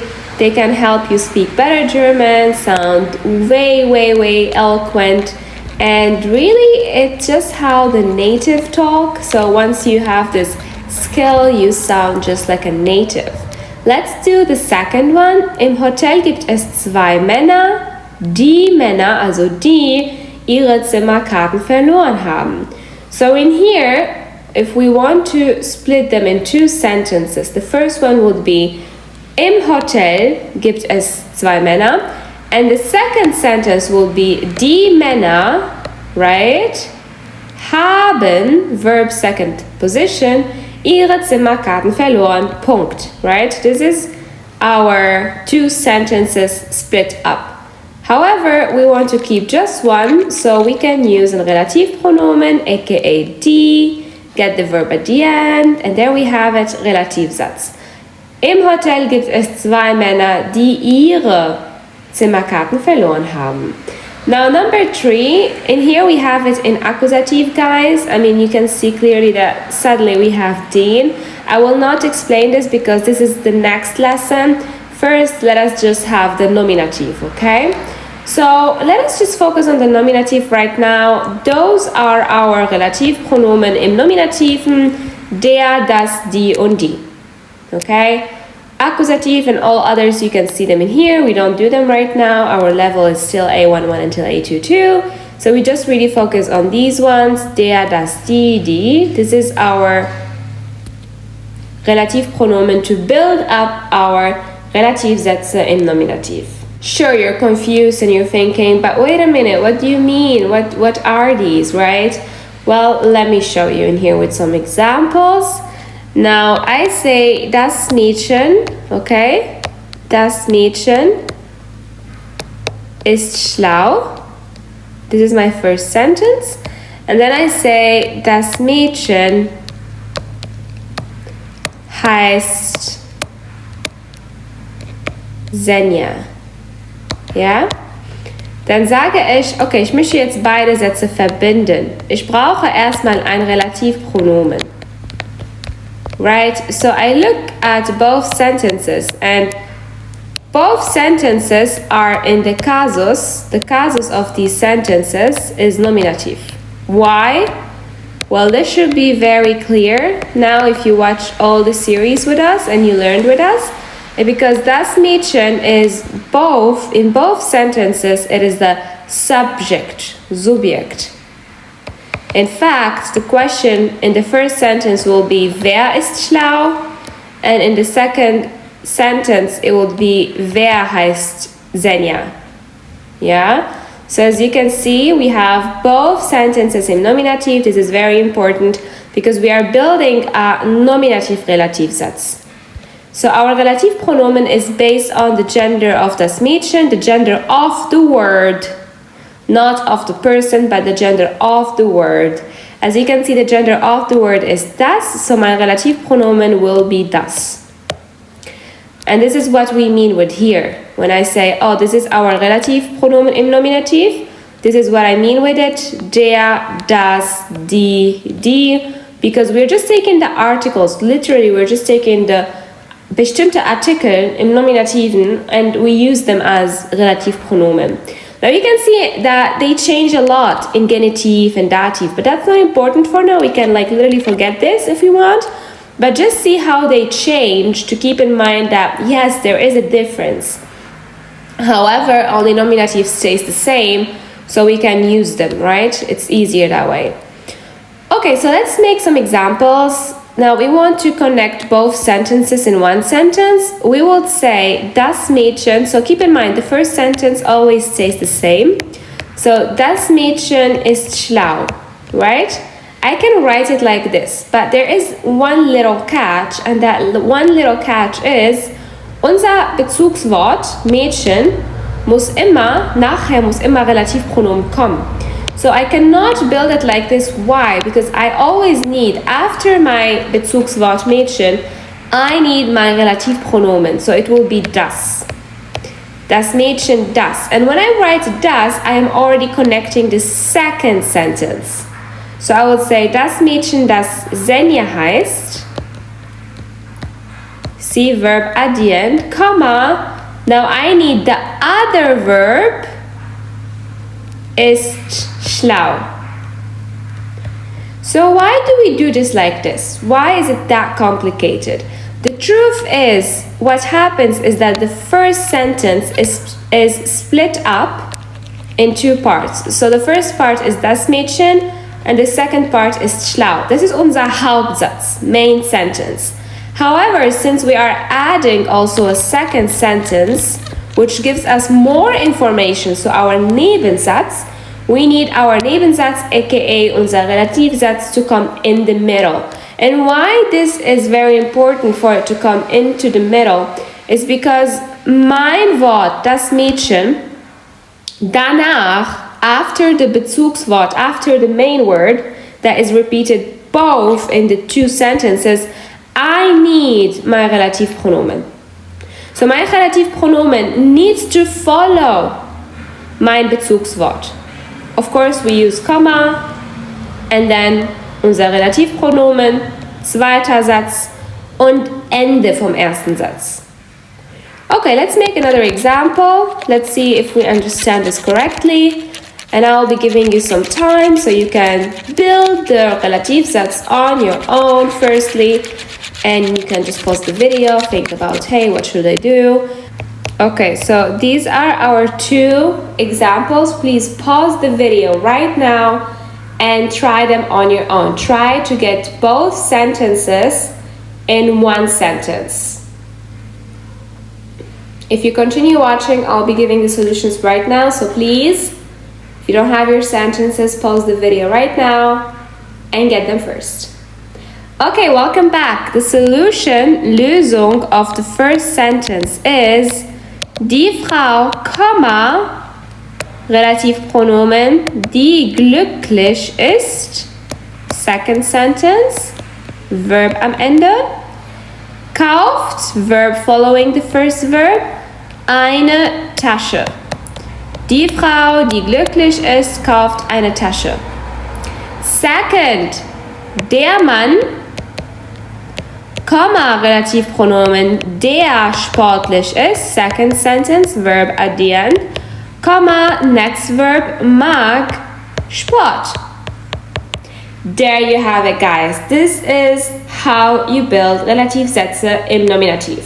You can pause the video right now, do these 12 sentences on your own from our grammar book, and I will be giving you the solutions if you keep watching. So if you want to do it on your own, please stop the video right now, try your best, and come back for the solutions. So these are our solutions right now. Lukas, der, Luisa, die, Frau Müller, die, der Urlaub, der Mann, der Zahnarzt, der Lehrer, das Mädchen, das, die Mutter, die, der Großvater, der Mann, das Studium, das.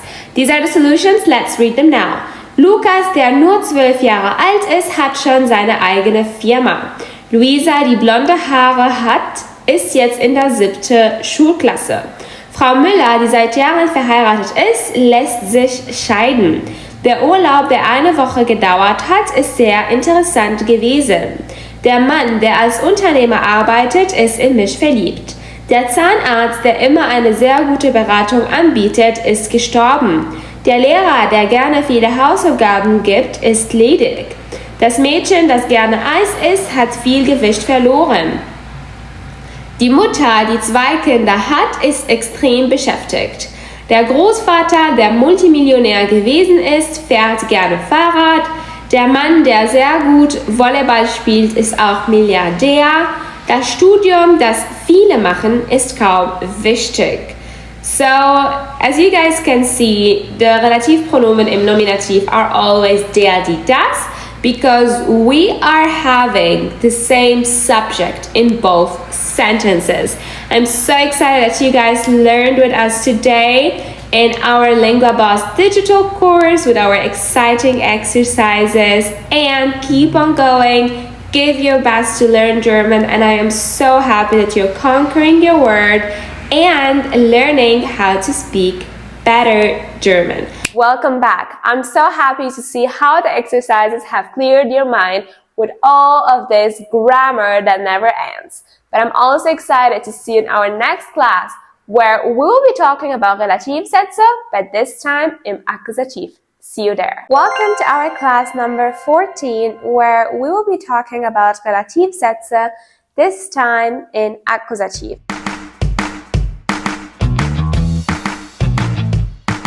So when we have two sentences that we want to connect to each other, let's do an example.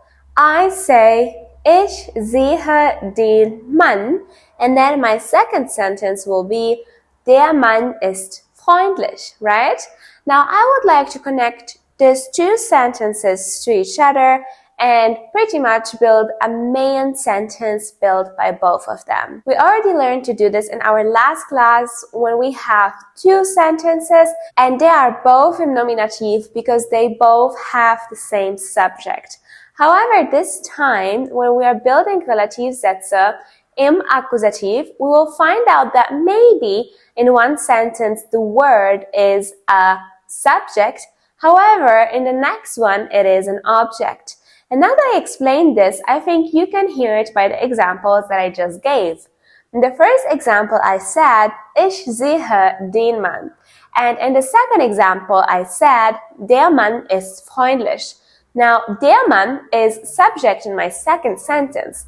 However, den Mann is object in my first sentence. This is a pure signal for a Relativsatz in Accusative.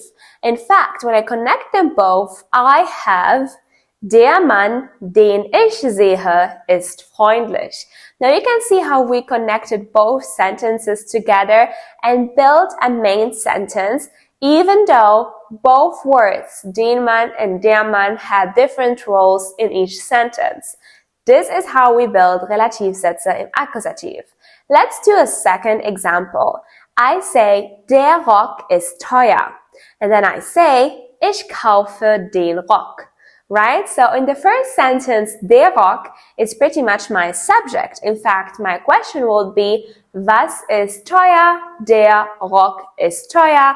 Und somit ist der Rock auch mein Subjekt. However, in the second sentence, when I'm saying, ich kaufe den Rock, I'm pretty much making clear that ich bin hier mein Subjekt und den Rock ist hier mein Objekt. So we have the same word in both sentences.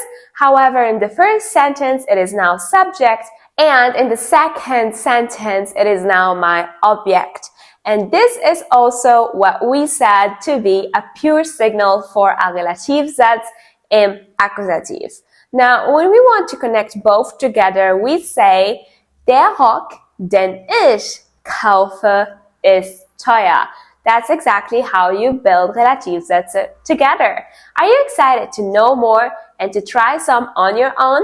Then let's go and see each other in our revision and exercises segment starting right now.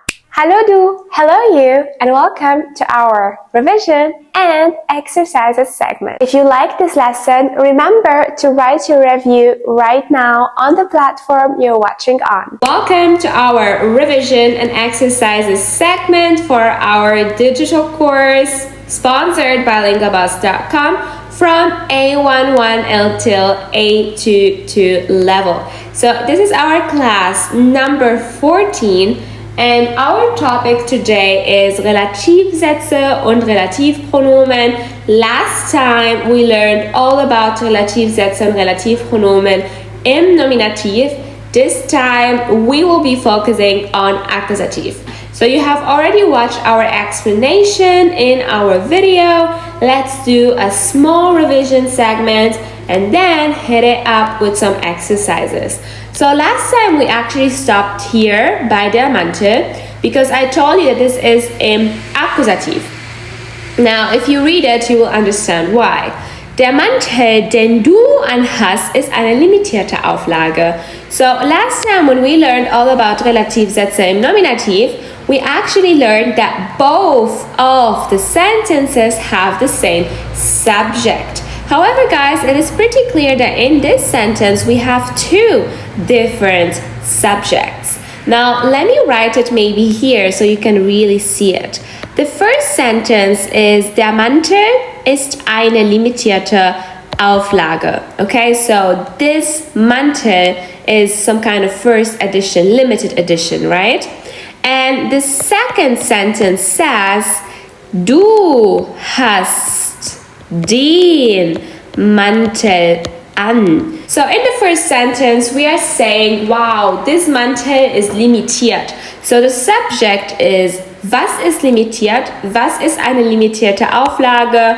Der Mantel. This is our subject of the first sentence. However, in the second sentence, my question is, wer? Wer hat den Mantel an? Who is wearing this coat, this Mantel, right? And the answer is du. So this is why this is ein Relativsatz im Accusative, is because both sentences have different subjects. That is a clear sign that you're not dealing with a nominative Relativsatz, but probably an accusative relative Satz. Now let's see how the relative pronomen look like when we go to nominative. You can see maskulin ist den, neutral ist das, feminin ist die und plural ist die. Let's make some examples so you can really see, and also some exercises. Subject is ich. In fact, I ask, wer kauft eine Tasche oder eine Tasse? And in the second sentence, I say, was ist schön? And then my subject is die Tasse. So now it is clear I have two different subjects. That's why I have not a relative Satz in nominative, but rather in accusative.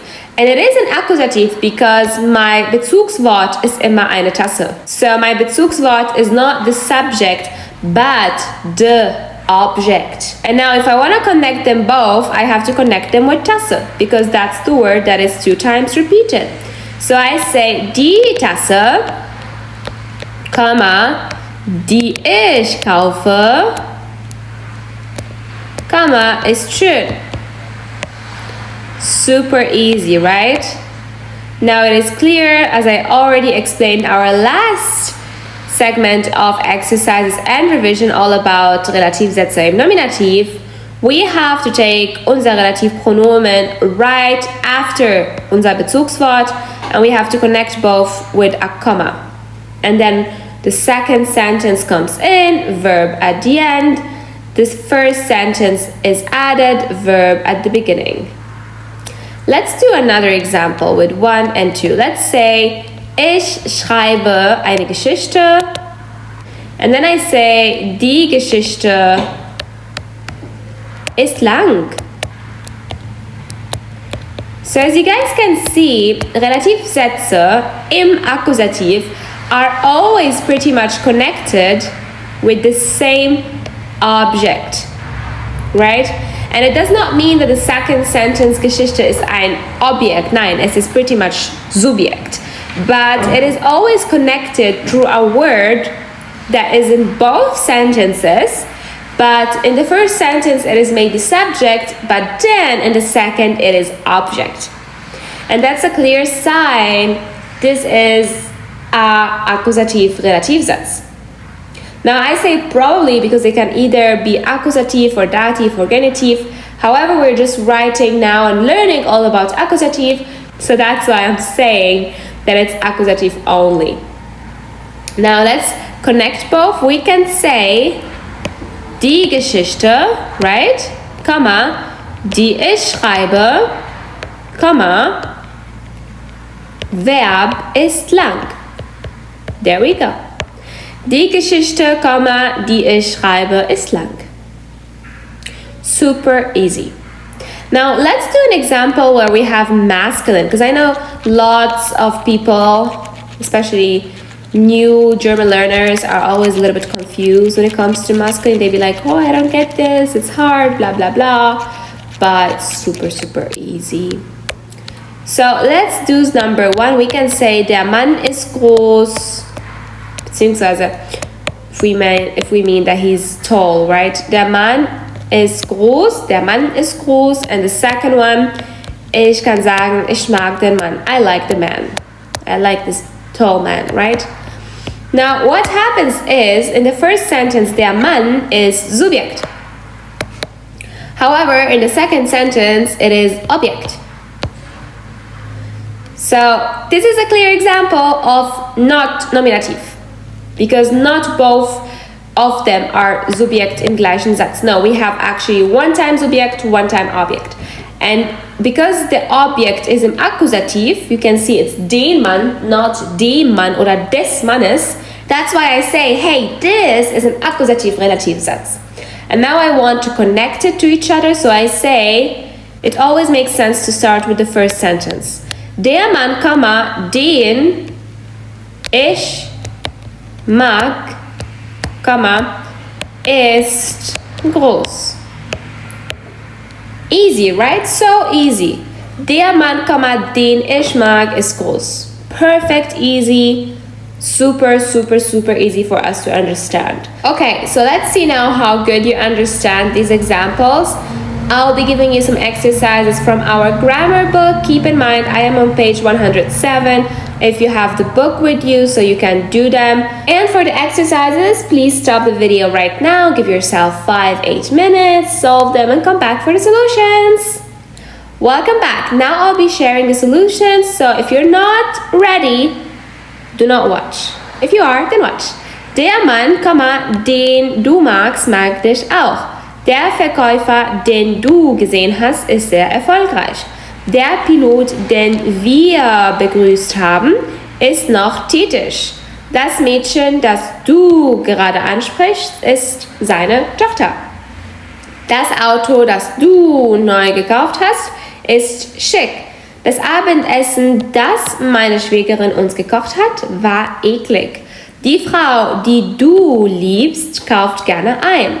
Die Frau, die du geküsst hast, liebt dich. Die Verkäuferin, die du vermieden hast, ist extrem schlau. Und das letzte, die Lehrerin, die du gefunden hast, finde ich super.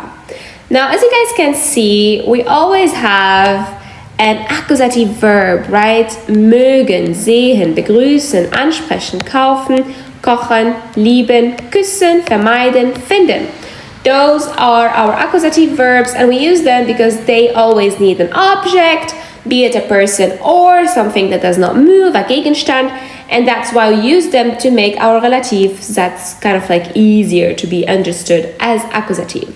Okay, so that's been it for today. Perfect. This was our exercises and revision segment. Keep in mind, if you want more exercises, you will find more in our grammar book, so go and grab it for yourself, and I will see you in the next one. Welcome back. I am sure that those exercises made your life so easy now, and finally, you understand how to use Relativsätze, not only in nominative, but also in accusative as well. I'm so excited to see you in our next last class together, class 15, where we'll be talking about Steigerung der Adjektive vom normalen Adjektiv, Komparativ und Superlativ. So excited to see you there. I'll see you in next class. Welcome to our last class together, class 15.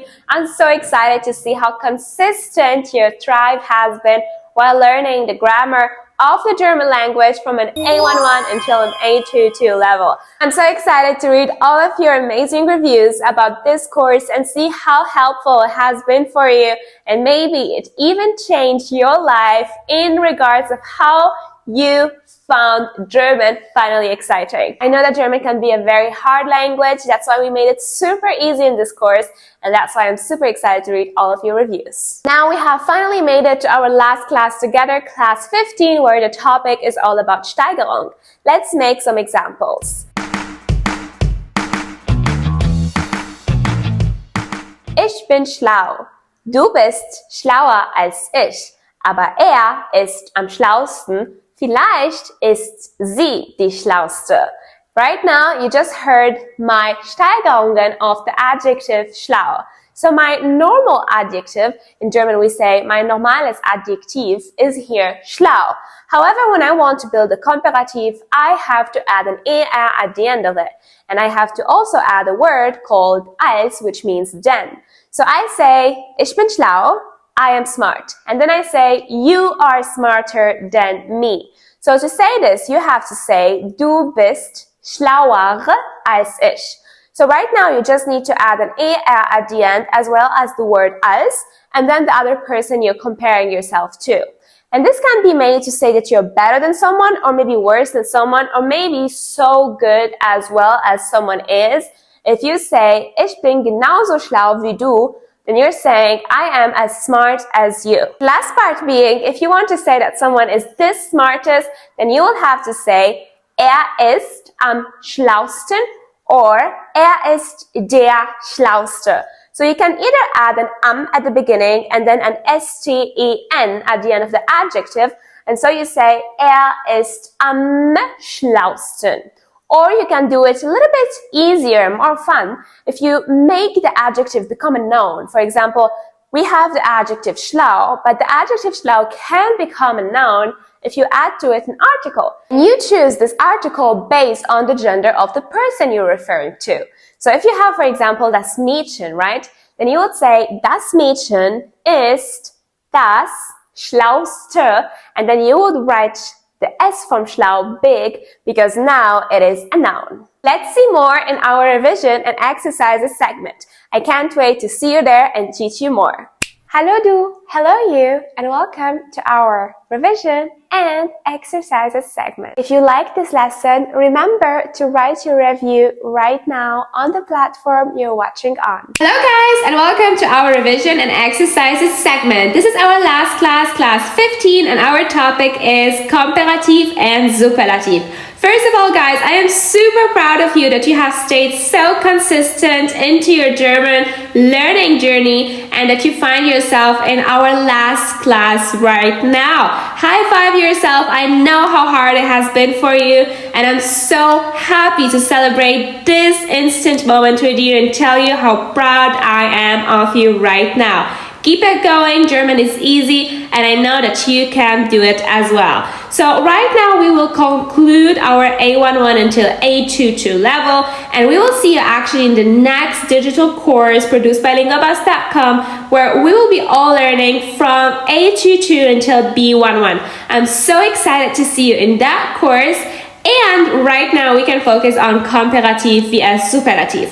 So when we talk about comparative, we are pretty much just comparing two people to each other, two things to each other.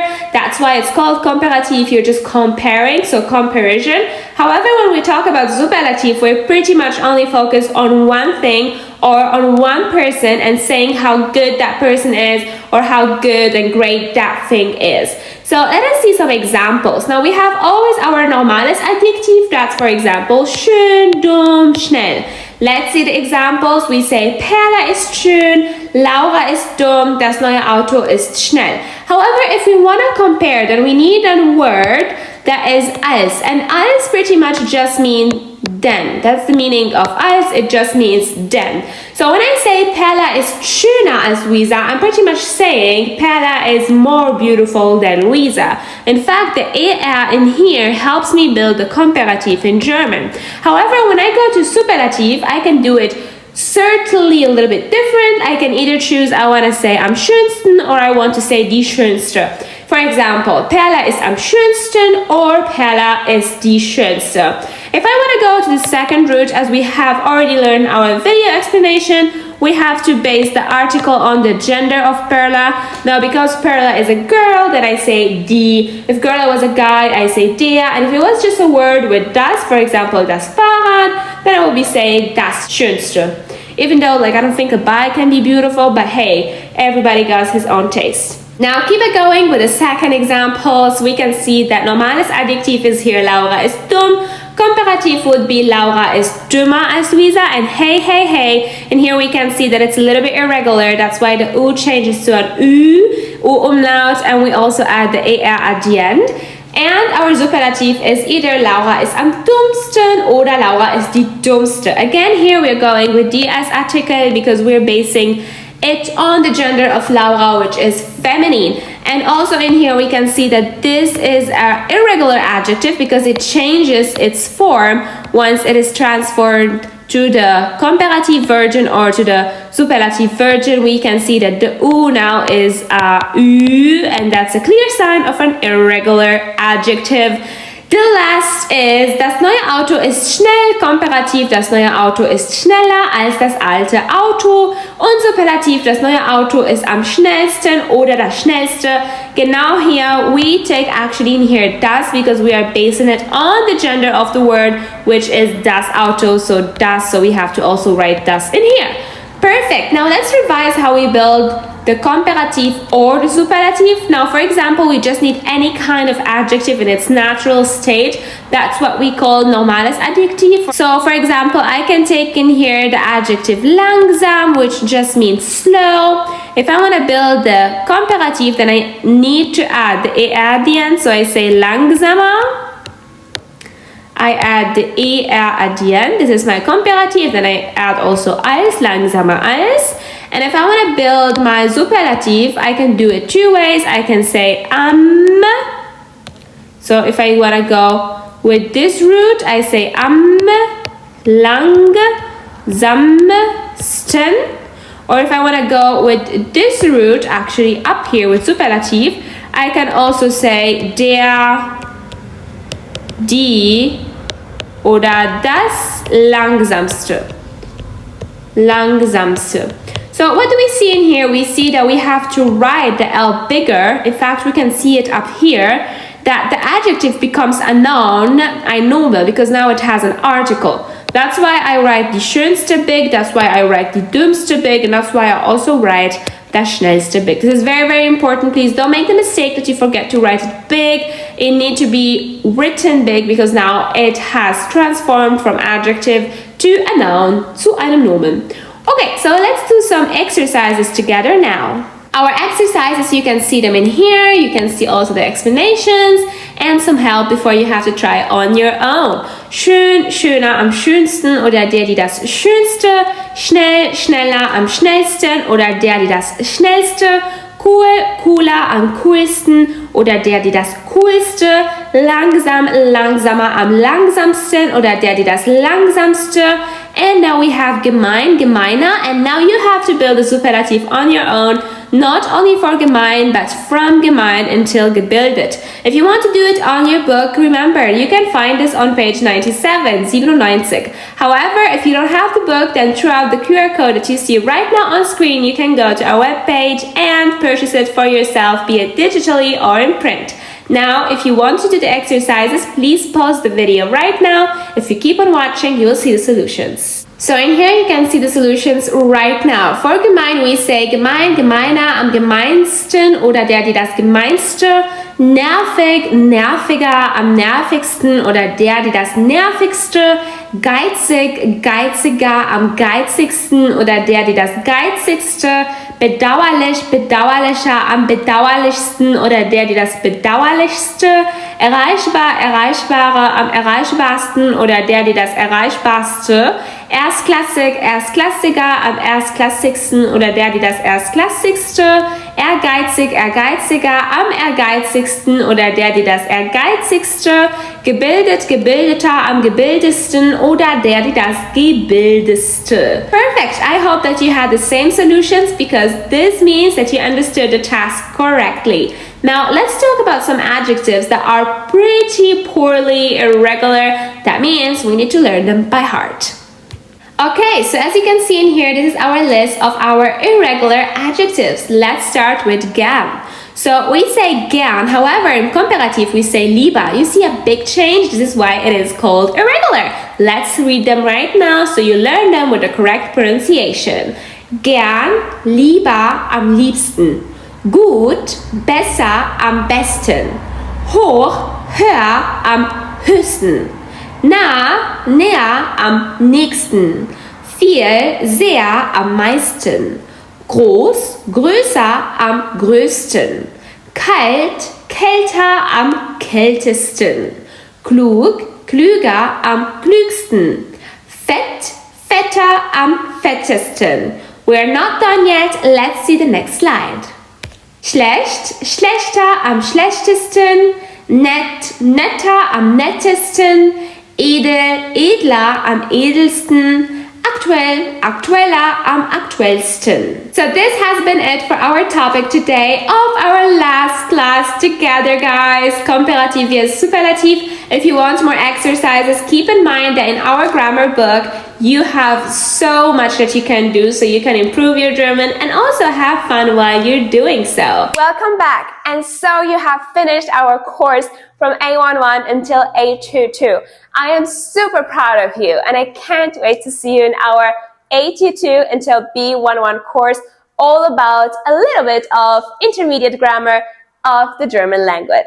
Super proud of you. Continue doing what you do. Continue being constant. Don't stop now. We all know if you stop right now learning German, you'll forget everything you have learned so far. And I am so excited to hear all of your amazing reviews on this course. So please write us one on whatever platform you're watching and let us know how we have helped you so far. Can't wait to see you in the next course and I will see you then. Hello guys, and welcome to our final class together in this course from A11 until A22, all concentrated on grammar. So first of all, I am super proud of you that you have achieved so much in this course and that you're watching right now, that you have finished. How does it feel to know all this knowledge about grammar? How does it feel to finally feel strong and proud of yourself? See, it maybe was hard. You maybe wanted to quit so many times, but because you stayed and you have learned, now you can profit of all the amazing information that we have shared with you in this course. Of course, the journey does not stop here. We will see each other in our next course from A22 until B11, all about the B1 German grammar that you need for life, and maybe also for your TALK B1 exam, Sprachbausteine, if that's your goal. So, before you leave and say goodbye, I am so excited and actually looking forward to read your review. So please, leave us your honest review. I'm super excited to read it and see how much we have helped you and how much you have improved. I love to read your feedback, see what we can do better, see what you liked most. And of course, I'll see you in our next course. So stay strong, conquer your voice, and speak super fluent, strong, beautiful German. See you then in our next A22 till B11 course. Super proud of you, and I will see you, as always, in class.